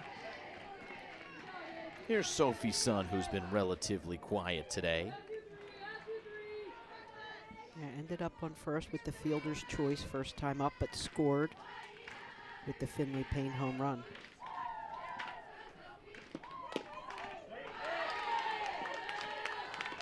Borowski's really thrown a very good game. She's, with the exception of really one big hit by Harvard in that home run by Finley Payne, and a big hit it was. 1-2 to Sophie Sun. Borowski with a dart. We talked a little bit about feeling the pressure. These are 2 pretty darn good offensive teams, and yet so far there have only been 7 hits. Now, that could change on a dime, but right now the pitchers have really more than done their jobs, and the defense as well. Outside and high. Count evens at 2 to Sophie Sun. Sophie Sun is capable with one swing of the bat of adding to this Harvard tally, having 13 home runs coming into this weekend. The most in a season for Harvard since 2013. Into the gap, that's a base hit. So Sophie Sun is aboard with 1 out.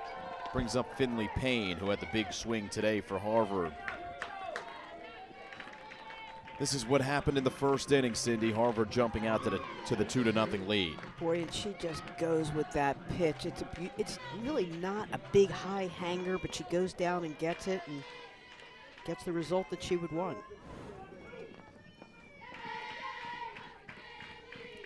Payne has been a bear killer this year. A great regular season series against Brown. And has been aboard twice here.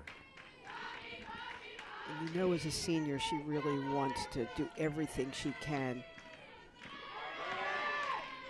Ball gets away. Sun uses the legs to get to second base, and there's a runner in scoring position for Harvard.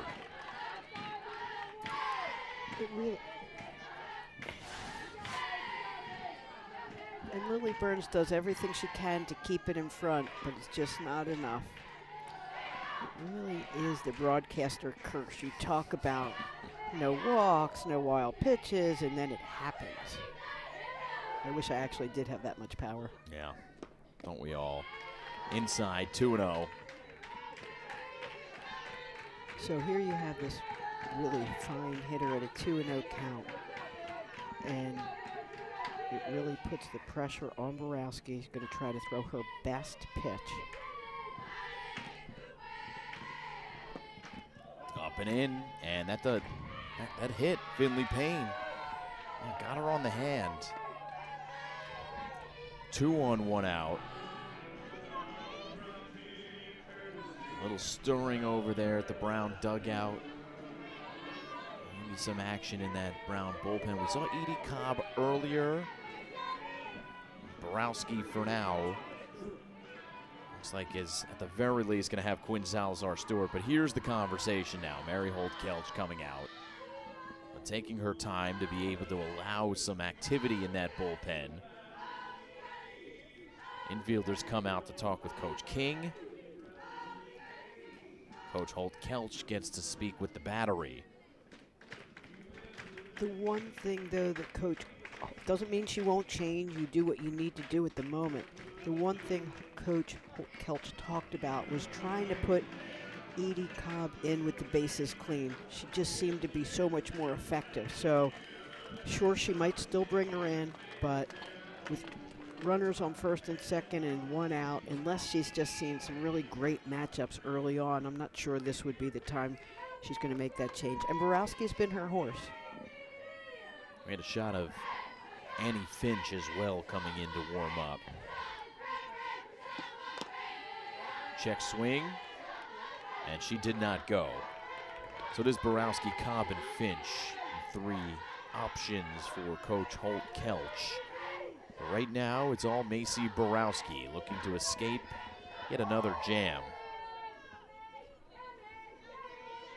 1-0 the count to Quinn Salazar-Stewart. And it spins in there for a strike. Grounded out to short, grounded out to second in her at-bats today.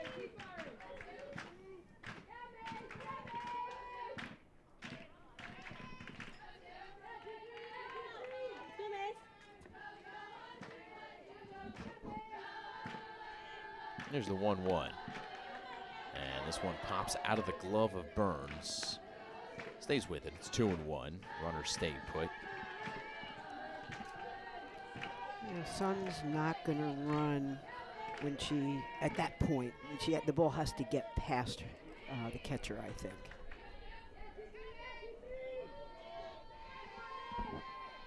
The pitch up high again, 3-1. Salazar-Stewart walked her last time up, but then was called out. Remember, on the next player, Hannah Zisik was up, and Salazar-Stewart was called to have left early off of first. Right. Yep, was on first with the fielder's choice. She's looking to extend this lead, give Harvard a little breathing room right here. Hitters count for the catcher. Bases are now loaded. So Sophie Sun over to third, Finley Payne to second base, Quinn Salazar-Stewart on first, and the bags are chock full of crimson. For the aforementioned Hannah Zisik, 1 for 2 today. One of the hardest hit balls, other than the home run, of course. Lined a shot to left field.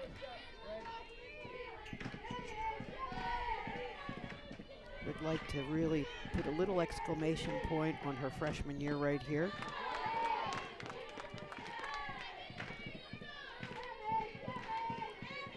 Oh, and 1 the count to Zisik. Yeah, honorable mention, all Ivy for Zisik. Borowski wants to give her defense a chance and try to get an out here without giving up a run. A 1-run deficit is something that just feels so much more manageable as the game wears on. It's outside 1-1. Lily Burns tried to frame it, tried to show home plate umpire Daniel Everson.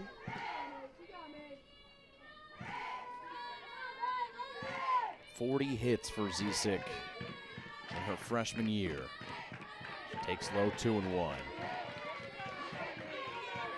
Yeah, certain players who have that look about them that they are just ready to come in and have successful careers. Zizic has that confidence in the box that she has played a lot of softball games up to this point in her career, and now she embarks on her Harvard career as we've got a conversation between Borowski and Burns with the count 2-1. Borowski, who has just had to be focused. I mean, she just does not get a break, Borowski, throughout the season here in this tournament. She's driven in the only run for Brown offensively. She doesn't get to take a breath before she has to come out back in the circle and compete. Yep, and you know, it feels like, I love the fact that Lily Burns is checking on her. I wonder if she sees something or she's trying to give the bullpen some time to warm up, but in any event, this is a big spot. Big pitch from Borowski to deliver a strike there and even the count at 2. And the outfield is deep. I mean, Chow is really deep in right field. Not saying they shouldn't be, but anything that's a weak hit or a line drive could very easily produce 2. Infield playing a little bit in, though, and Zizic fouls it past her head coach and Jenny Roan at third base. You know, it's that fine line. You want to play at no doubles distance, and yet you don't want to leave a little cheap shot in to beat you. Zizic has 5 doubles on the season, 2 home runs. Swing and a miss. She got her. Macy Borowski with a huge pitch for the second out. And Borowski is just battling out there. Oh, that's a good pitch. And yes, well, it's a drop through and strike. Doesn't matter, runner on first. So, okay, Borowski's, again, done her job trying to see it through. Get out of this inning without any damage. But the dangerous Alexa Muller steps up. Off-speed pitch to start. Yeah, Muller, 28 RBIs, would love to add to that here. 9 doubles. And again, Brown needs to sell out and, you know, do everything they can to not let this ball go through the infield. Just off the plate to even the count at 1. Muller walked in her previous at-bat, had a ground ball to second, first time up today.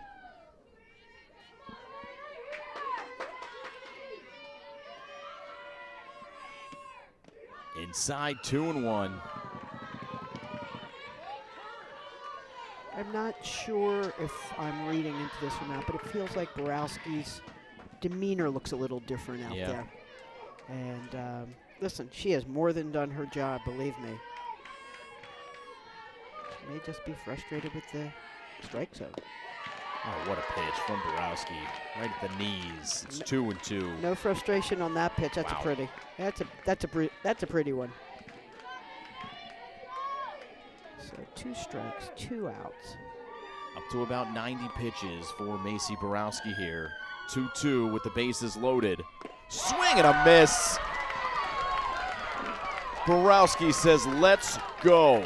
2 strikeouts to get out of the inning. Harvard leaves them loaded, and we go to the bottom of the 5th.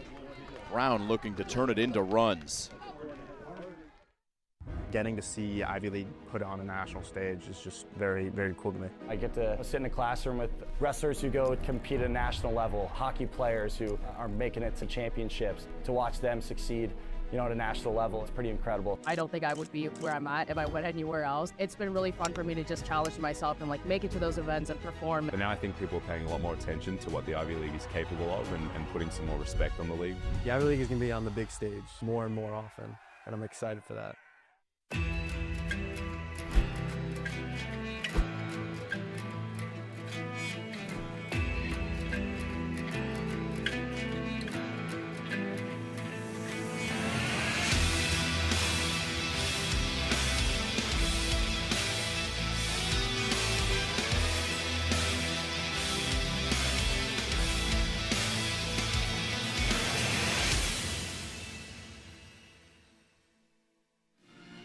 ESPN is now the home of MLB.tv. Stream every out-of-market game live or on demand using the ESPN app. Blackout and other restrictions apply. For more information, go to ESPN.com/MLBTV.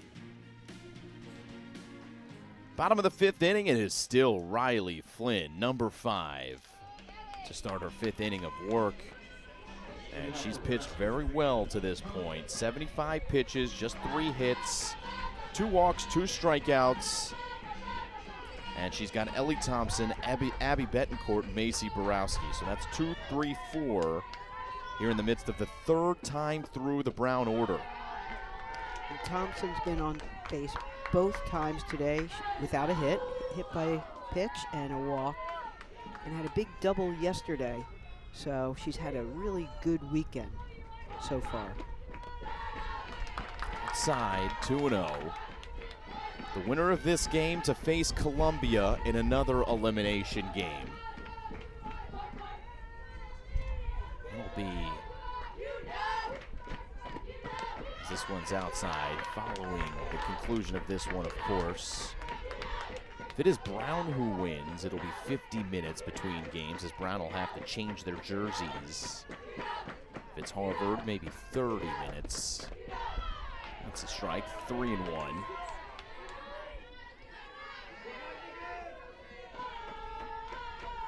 Flynn has really done a fine job today. Brown only has 3 hits so far. Oh, leadoff walk. There is activity in that Harvard bullpen. It's going to bring up Abby Betancourt, so the tying run is aboard for Brown. Third baseman, Abby Betancourt. Betancourt hit that ball to center field, was able to get a hit, also has been on base. There's been enough base runners. Today, but they've only been able to get 1 run. Saw the shot of Nicolette Hunter, starting designated player. And you're seeing a shot of Brown feeling good. Tell you what, the Bears still dancing, still loose. Down 2-0 early in this game, but the way that we've seen Brown play, and they crushed this one deep to left field and foul. You can never count out this team. Yeah, Brown had their back against the wall in the middle of the season and just has battled and battled. So this game is not over till the final out. And boy, she got all of that ball. Swing and a miss. Abby Betancourt down. That's a big out for Riley Flynn. Betancourt, the leading hitter for Brown, has done just such a good job. The senior, got a hold of one, but it just went foul. So brings up Macy Borowski. A double and an RBI in the 3rd inning. In there, strike 1. 333 average for Borowski. Her 24th RBI. Throw behind the runner. Back is Ellie Thompson. No backup by Weinsheimer. Bad throw, bad things could have happened there. But maybe you don't have to worry about that with Quinn Salazar. A great arm. Borowski gets ahead of this one. So Brown starting to see Riley Flynn a little bit, at least based on the contact of the last couple of foul balls. Usually what happens 3rd time through the order. And now, you want to go see the ball, hit the ball and run, but Borowski has to be mindful that Riley Flynn has that really good off-speed pitch. So, I've seen some balls being hit hard, foul. Not surprising to see that. Called strike 3. And a glare from Borowski to Daniel Everson. But Riley Flynn gets the call. 2 outs in the inning. It's a good pitch. It's a good pitch, but I can tell you, Coach Holt-Kelch didn't think so, and she does not show a lot of emotion over there, but she did not like that call. And I think more because you haven't seen it called necessarily all day. It's a great pitcher's pitch. This will get out of play. Reagan Crossway, who came in to replace Cameron Zekowitz-Ray at second base. Struck out on that good down and in pitch that Riley Flynn has. 4 strikeouts for Flynn in the game. 2 of them coming in the last 2 batters.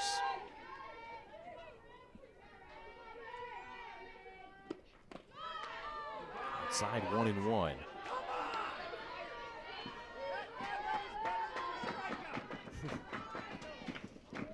Hear a little fan conversation about the strike zone. I think the crowd's enjoying this tournament.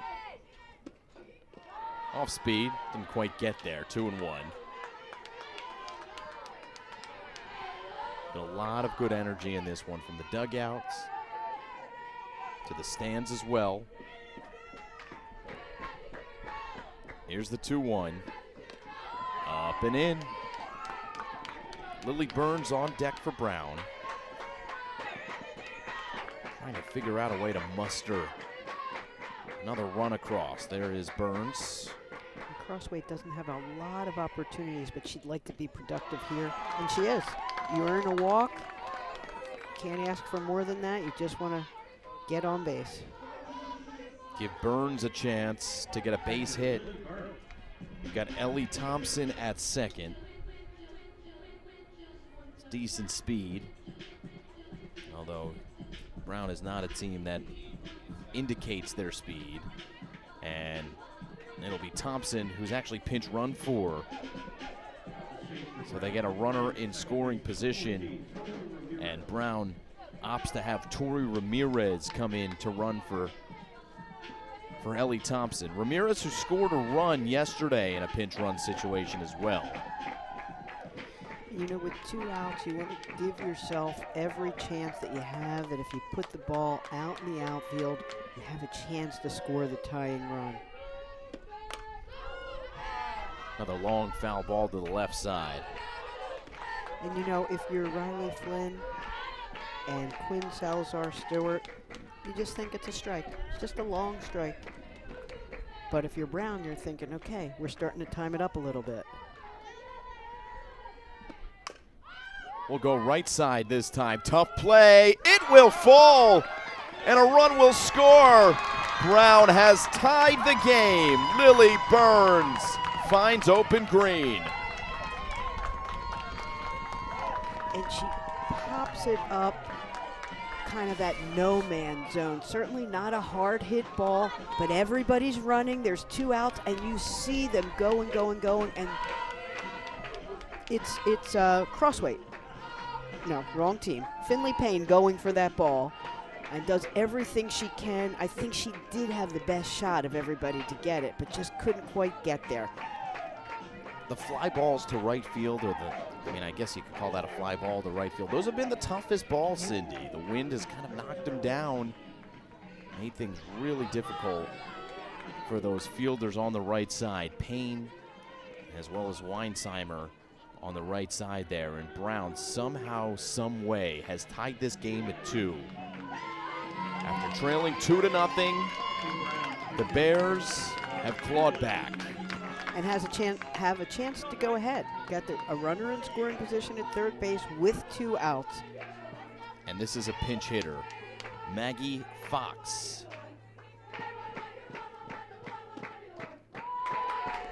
Maggie Fox hitting for Alyssa Velarde. .213 this year for Fox. 89 at bats, but she has shown some extra base power. 3 doubles. Sometimes, again, it's a matchup, it's a feeling. You want to give somebody a new cut. That is a pretty pitch, that screwball that curves into that right-handed batter. 1-1. See 4 home runs as well for Fox. First taste of action. 2-1. That oh so important 1-1 pitch, Cindy, goes the way of the hitter. How many times have we talked about it this year? The 2-1 versus the 1-2, and the difference in success for the hitter is 200 points. Fox jam. Salazar Stewart runs out of room.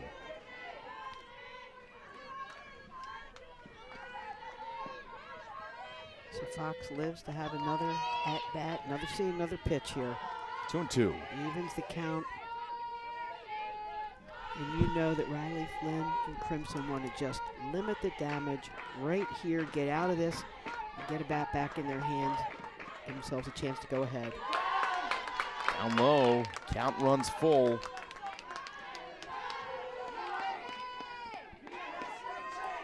Burns is going to be going on the pitch. Reagan Crosswade at third base. Ground ball to Sun. She stays with it and fires. And a sound defensive play for Sophie Sun. But Brown and Lily Burns have tied the game. Burns jammed on it, but able to get it to drop. Tori Ramirez scored. We're tied at 2 going to the 6th.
Still Borowski in the circle for the Brown Bears. Her 90th pitch coming up. We start the 6th inning.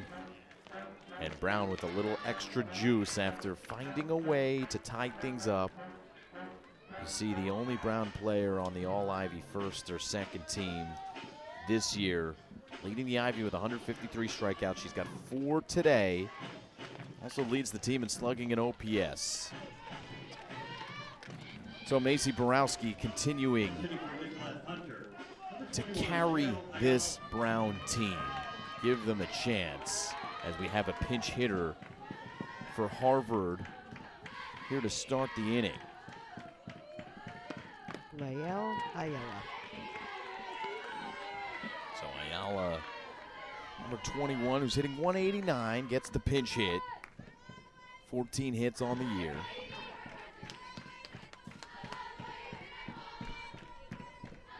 What I don't know is if Hunter's out there warming up, and that's why, or she just wanted to give somebody else a new at-bat. Both could be true. Really good pitch there by Borowski. Still have Ryan Grace also warming in the Harvard bullpen, so we've seen Hunter and Grace. Riley Flynn has pitched the entirety of the first 5 innings. Ayala takes a strike. Good pitch by Borowski. You know, really both pitchers have done a good job of limiting, because there's been some base running. There's been lots of runners, just not lots of runs. Ayala jammed.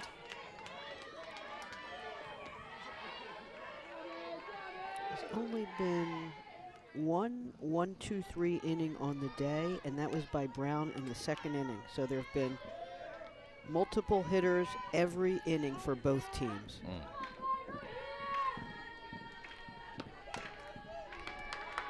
A lot of good battles. Some long at-bats.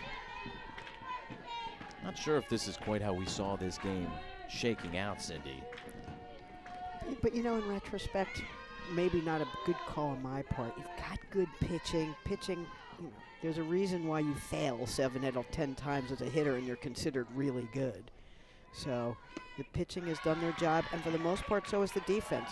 Everything's been clean so far. God, I hate saying that because, I want it to stay that way.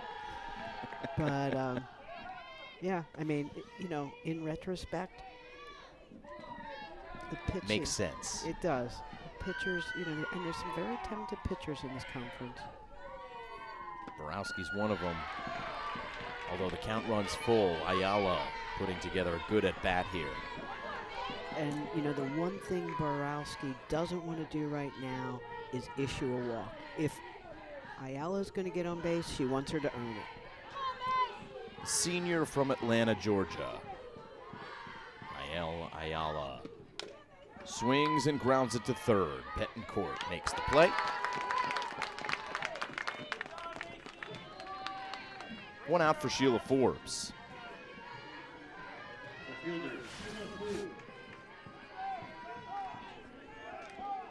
And, excuse me, Zisek, nope. Abby Betancourt attacks the ball, makes clean play. Borowski gets the out that she needs to start the inning. Betancourt now pinching in at third base with Sheila Forbes, the slap hitter, stepping up. Forbes hit the slap to second the first time out. Struck out on that low, nice, tight inside pitch last at bat. Quickly 0-2. Pretty even game if you look at the line score. Of course, 2 runs apiece, but only 5 hits for Harvard, 4 hits for Brown. And Harvard has scored early and hasn't been able to do anything since then, but has certainly had some opportunities, has had base runners, and hasn't been able to plant them. The 0-2 in the air, right field.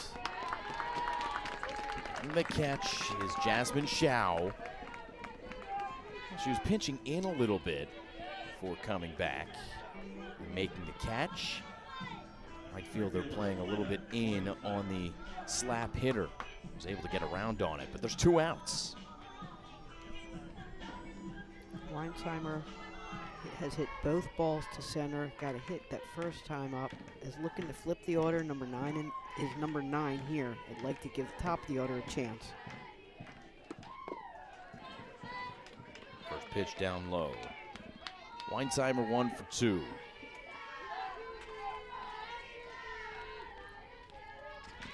Hasn't had a whole lot of opportunities. 40 at-bats coming into today.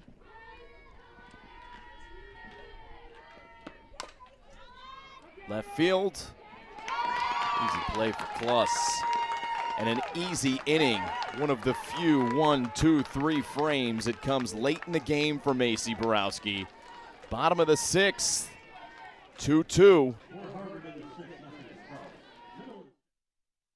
If you speak the language of bosons and quarks, of nanoengineering, Wordsworth, or hip-hop, then look no further than Brown University. If you want to work side by side with extraordinary faculty, to choose from 78 academic majors across the spectrum, or to follow a major of your own design, then expect some of the brightest young minds from around the world to surround and engage you at Brown University. Take it from me. I'm John Krasinski, class of 2001.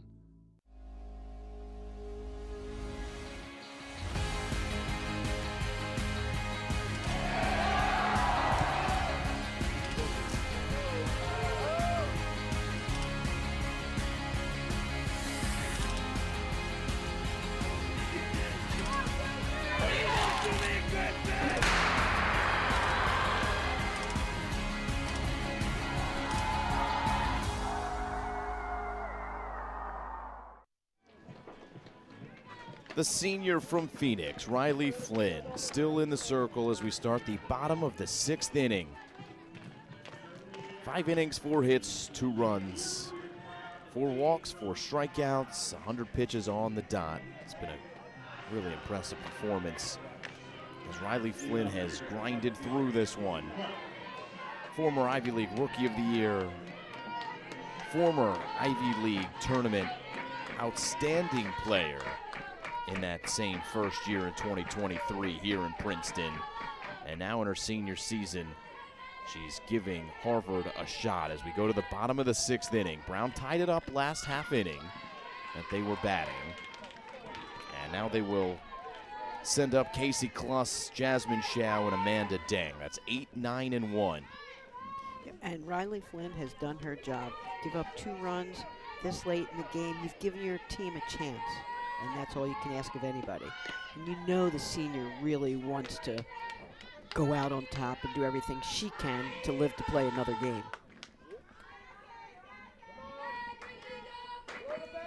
Kluss 0 for 2. Squares to bunt, leaves it outside.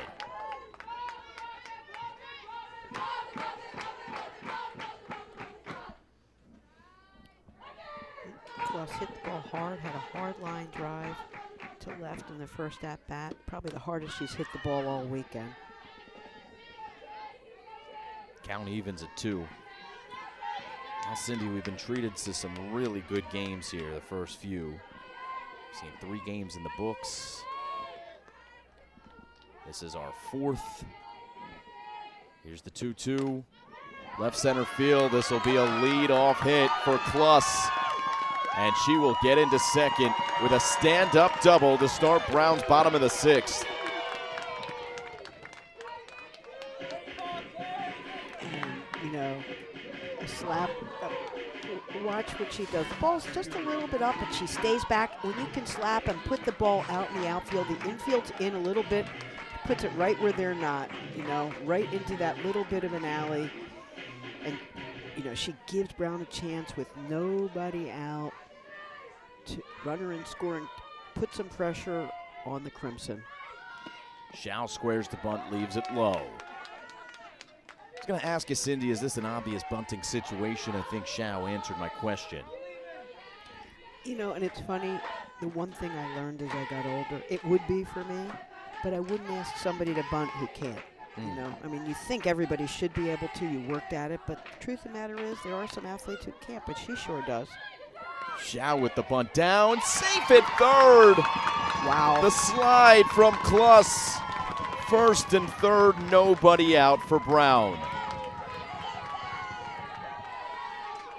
And Abby Battencourt doesn't hesitate, does a fine job fielding that ball. They go for the lead runner, which I understand. But Klaus gets a good jump, makes a good slide, and Sophie Sun can't apply the tag. That was Zisik who came over to make the play. She picked up the ground ball. Sun, the shortstop, coming over to cover third. And so Brown has flipped the lineup over, Cindy. A theme throughout the tournament has been those 7, 8, 9 hitters for pretty much every team that has made some noise. And this might be it for Riley Flynn, and it sure is as Ryan Grace comes in. Flynn gets a round of applause from the Harvard faithful here. We'll take a break and tell you about Ryan Grace when we return.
Ryan Grace has been the bullpen piece for head coach Jenny Roan this year, and she comes in a big spot.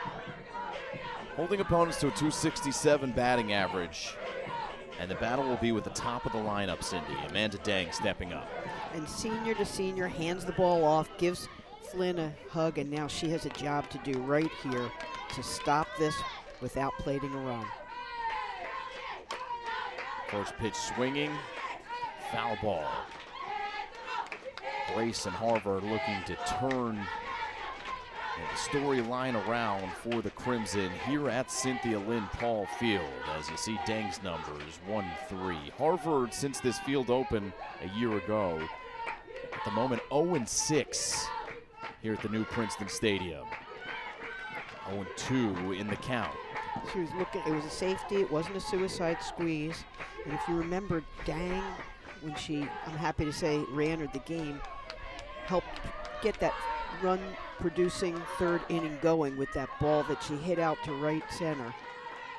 So she is 1 for 3 on the day so far. That's correct. 1-2 in the count. Yep. You know, obviously, it's a very big time in the game with nobody out and a runner in third, scoring position. Brown needs to. Salazar Stewart keeps it in front of her, and Brown is running to second. So Jasmine Shao gets there. Second and third, nobody out.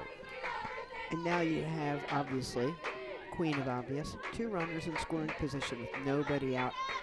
Amanda Deng is looking to put the ball in play. She does so, and this ball will spin foul. For a moment, it looked like the ball might fade back into the field of play. We'll do it again at 2-2.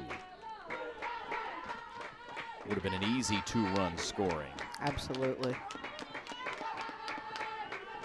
Harvard defense playing in on the infield.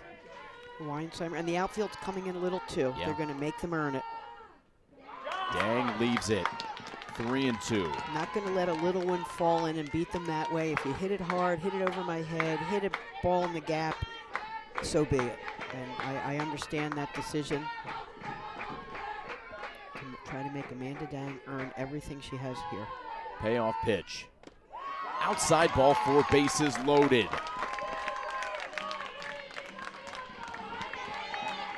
So Ellie Thompson, who has not been retired today, she doesn't have a hit, but she's been aboard all 3 times. A hit by pitch in the first, 2 walks for Thompson.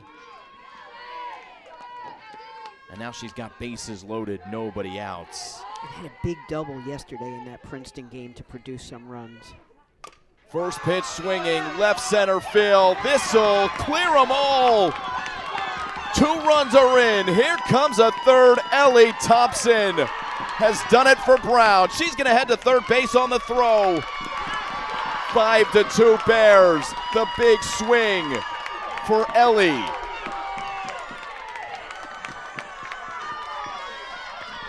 So we talked about how yesterday she had the big swing, and she did the same thing. The infield was in. They were going to make her earn it, and she finds that gap, hits it hard, and there's just nothing Salazi or Forbes can do about that. Hats off to Ellie Thompson. Kloss, Shao, and Deng all score on the Thompson double. And Abby Betancourt still with nobody out for Brown. A team that has clawed their way the entire year continues to do that. This will be a tough play as well, and it gets by the right fielder, Weinsheimer. Another run is in. Thompson crosses the plate, and it's Abby Betancourt moving. She's going to hold at third. Thought about an inside the Parker. But she'll settle, Cindy, for an RBI triple. Well, and you could see that Holt Kelsch is sliding down the line. She's looking out there to see if she should send her or not. You know, again, the outfield is in, and she gets all of it. Just can't quite get there. Nothing that Elena Weinsheimer did wrong. Betancourt gets on her horse, ends up at third. And it feels like Brown has just clawed their way to exactly where they want to be, with still more opportunity to score here. Runner in scoring position and still nobody out. Macy Borowski with a chance to add some insurance for herself. You would think that Borowski is heading back out into the circle. I would be so surprised if she wasn't, unless you know you have another game and you think she's got something left. It's 50 minutes in between games, but sometimes it's harder to sit. It's not a warm, beautiful spring day. It's not bad. I'm not complaining, but I don't know Macy Borowski. Would she rather have a break? They'd like to ride her as long as they can. Are 3 outs going to make a difference? We still have the top of the order due up for Harvard. So it's a 4-run lead now. A very important run on third base if you're Brown, and this will get her home. Borowski drills it deep left center field off the wall. Second big-time swing for Macy Borowski on the day. She doubled in the 3rd inning to plate a run. She does the same here in the 6th. It is 7-2 Brown. I thought for sure that ball was going over.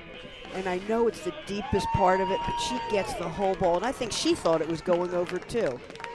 Again, through no fault, but just hits the bottom of the base of the outfield wall. And she gets all of it as Harvard is about to make a pitching change.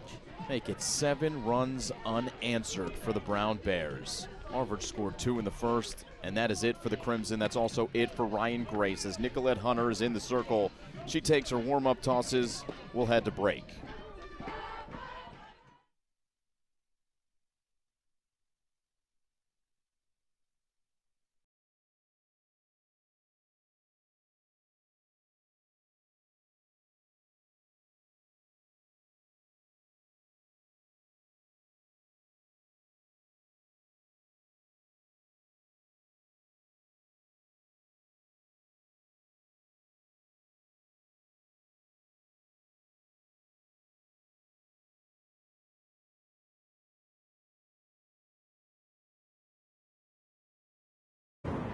Nicolette Hunter was the starter in the circle for Harvard in game 1 of this tournament. Not quite the situation she wants to be entering this game in. 7-2 the score. You can see she's trying to fire up her teammates. Now, if you're Harvard, you need to get 1 out at a time. Right now, you just need 1 out. On the other hand, Crosswaite's in the game, entered for Zekowitz Ray, and she is looking to extend the lead here. You got that runner scoring. Maybe she puts a bunt down, try to make it a little bit easier to score. Maddie Stubenrock, by the way, is on second base, running for Macy Borowski. Stubenrock had a good lead on that pitch.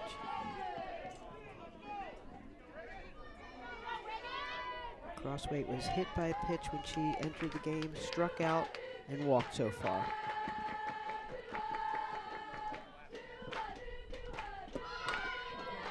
She gets this one down. Nice bunt there from Reagan Crosswaite. Moves Stubenrock over to third. And a runner in scoring position. And less than 2 outs. So a chance to add another if you're the Bears, with Lily Burns stepping up. That's a really good bunt. I mean, I know that sound. She had to go down for that. Often when you do have that low pitch, you pop it up. But she went all the way down and was able to get on top of it. Burns takes a strike, 0-1. And Burns was the one who tied it up with that little pop-up right beyond first that Finley Payne did everything she could to get to.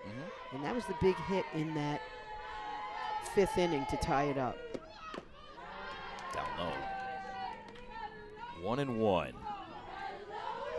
Brown waits to the later innings to put up that crooked number, a 5 spot. They put up a crooked number at one point against Princeton yesterday. They put up a 4 spot, had a 4-0 lead.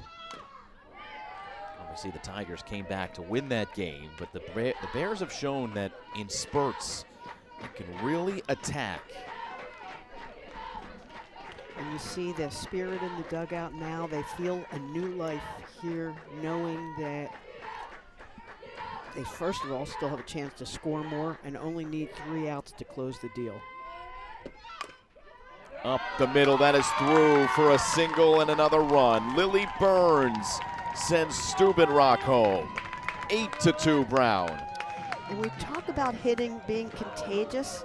Boy, it sure has been for the Brown Bear in this inning.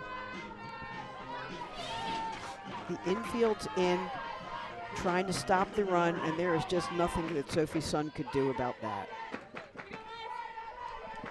9th player to hit here in the 6th inning for Brown. And that's a single, Alyssa Velarde.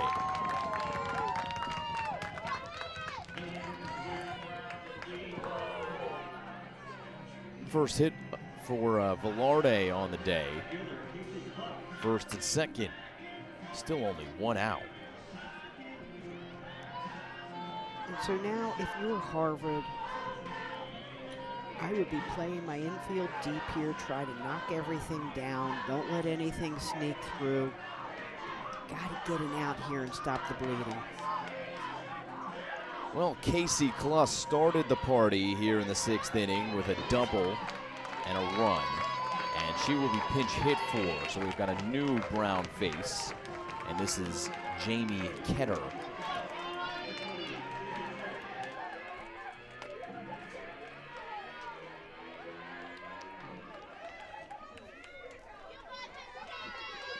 Looking for her first hit of the year.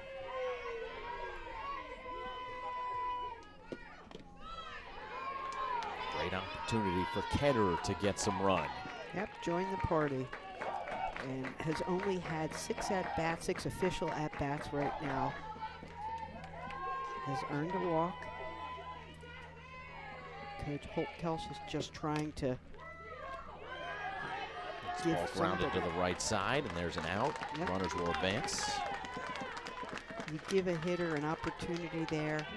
I'm feeling she feels pretty good about her chances. Otherwise, you're not giving up any free runs. In the meantime, Cheatham moves the runners, so makes it a little bit easy here for Jasmine Chow.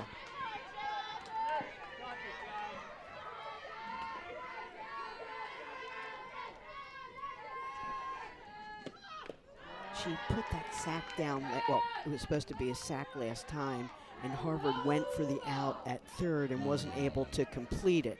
So I'm guessing earns a hit and has her first hit of the day and is looking to keep it going right now. And that was a very key play.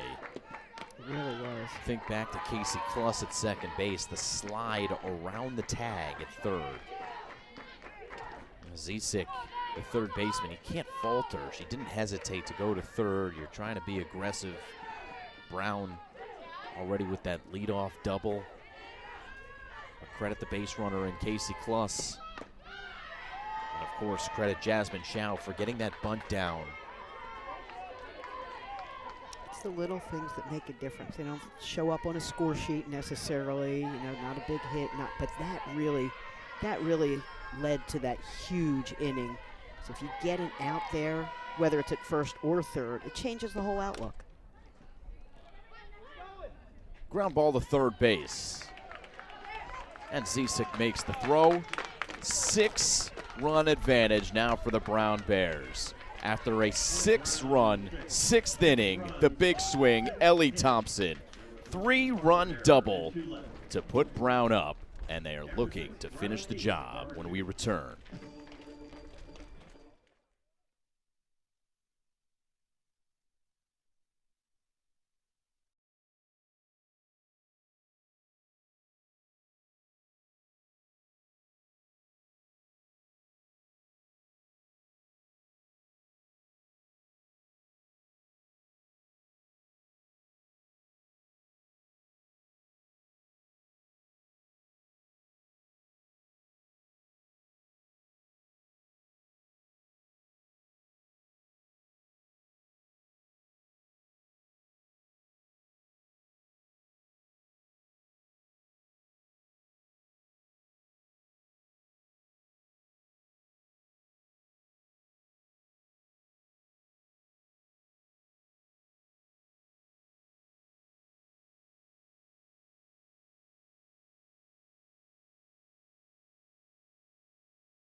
Borowski wears the number 23.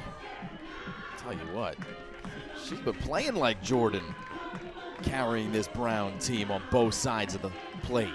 She's really just, stepped up so big today, shouldering the load, obviously from the circle, and then being able to have that big hit that really, she and Thompson just broke it open, and they just kept adding on after that.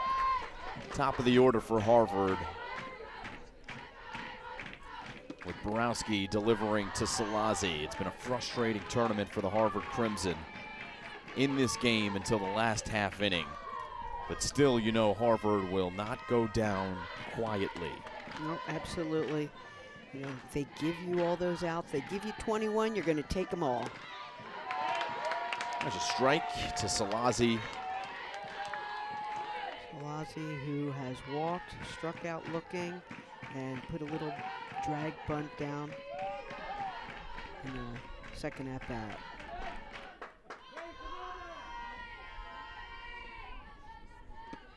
Swing and a miss. Softball's a really funny sport, Cindy, because the way this game started, there was an indication that we might see some runs in this one. That's what you predicted as well. And we, in the end, I guess have gotten there, 8-2 for Brown, but 2 runs for Harvard after the first 3 batters. Nothing since the first. Yep, and I thought Harvard would have a stronger game offensively. They have had some chances. They've had runners on base. Borowski only had 2 1-2-3 innings coming into this one. So Harvard's had some base runners, but haven't been able to knock them home. Swing and a miss. Down goes Salazi. And Macy Borowski sets her down for strikeout number 5. Look, I just admire this pitch so much. Little down pitch out, and you can see Borowski just sort of takes it all in stride, looking good, trying to get the pitch right now that she's going to throw against the ever dangerous Sophie Sun. Sun had her, I believe, first hit of the weekend, line drive to left. The only 2 hits for Harvard yesterday, so that checks out.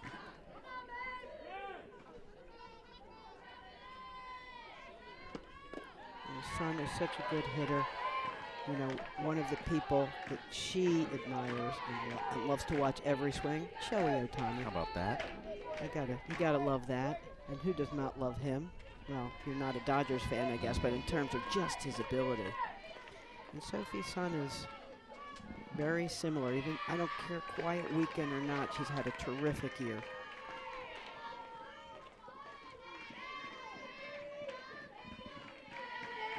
.2-0 pitch. Sun with a bullet to third. Betancourt has been really steady over there at the hot corner. And the defense can be deep. They know that. Look how deep she is. Not your typical position, right to her. And Sun hits that ball hard, just right at her. That kind of weekend so far for Crimson. Has been. A little bit painful for Harvard with Finley Payne stepping in. I like that. They get lucky every now and again. Payne had that big swing. I thought this was going to be a big day for the Crimson. Gets that big home run over the fence, that no doubt about her, to knock in the first 2 runs for Harvard. And so far, the only 2 runs.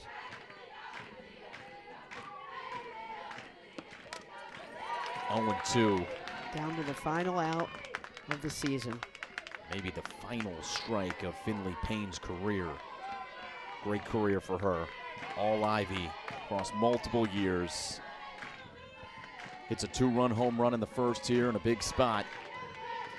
9 home runs coming into today. So it gets to double digits in her senior campaign. Here's the 0-2.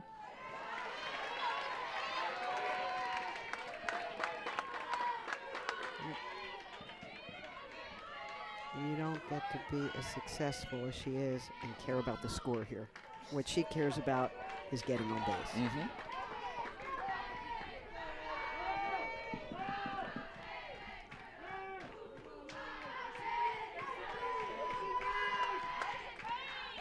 Off speed, that's in there for the game-winning strikeout Macy Borowski goes the distance again for Brown, and this time in heroic fashion. She drives in two at the plate, and Brown wins 8-2 to keep their season alive. Harvard's fantastic 2026 comes to an end. Borowski finally smiling as she's congratulated by the Bear faithful. What an effort on both sides, Cindy. Brown overall, and Harvard a valiant fight. I just never felt until that 6th inning when Brown busted it open that the game was over for Harvard. But Brown just hung in there. They were that gritty team, hung in there, gave up the first 2 runs, managed to score in the 3rd. Again, keep hanging in there, get another run to tie it up in the 5th, and then are able to just literally bust it open in the 6th inning to manage a hard-fought win. You got to give Macy Borowski a lot of credit. As you see, Brown acknowledging their fans, thanking them, giving them the support that they felt. You got to love that. Player of the game, Macy Borowski. Take a look at the highlights. 7 innings, 6 strikeouts, but at the plate, she did damage as well. 2 RBI doubles, including the first Brown run. They were down 2-0. Got a little spark on the offense from Borowski, who went deep into the outfield twice from the bat and then pitching. Here she was striking out a number of players. 6 strikeouts, as I mentioned. Just 2 earned runs. Worked around traffic on the base paths. Do we see Borowski in the next game against Columbia? That's the question. It really is the million-dollar question. I mean, you know, it's live or go home.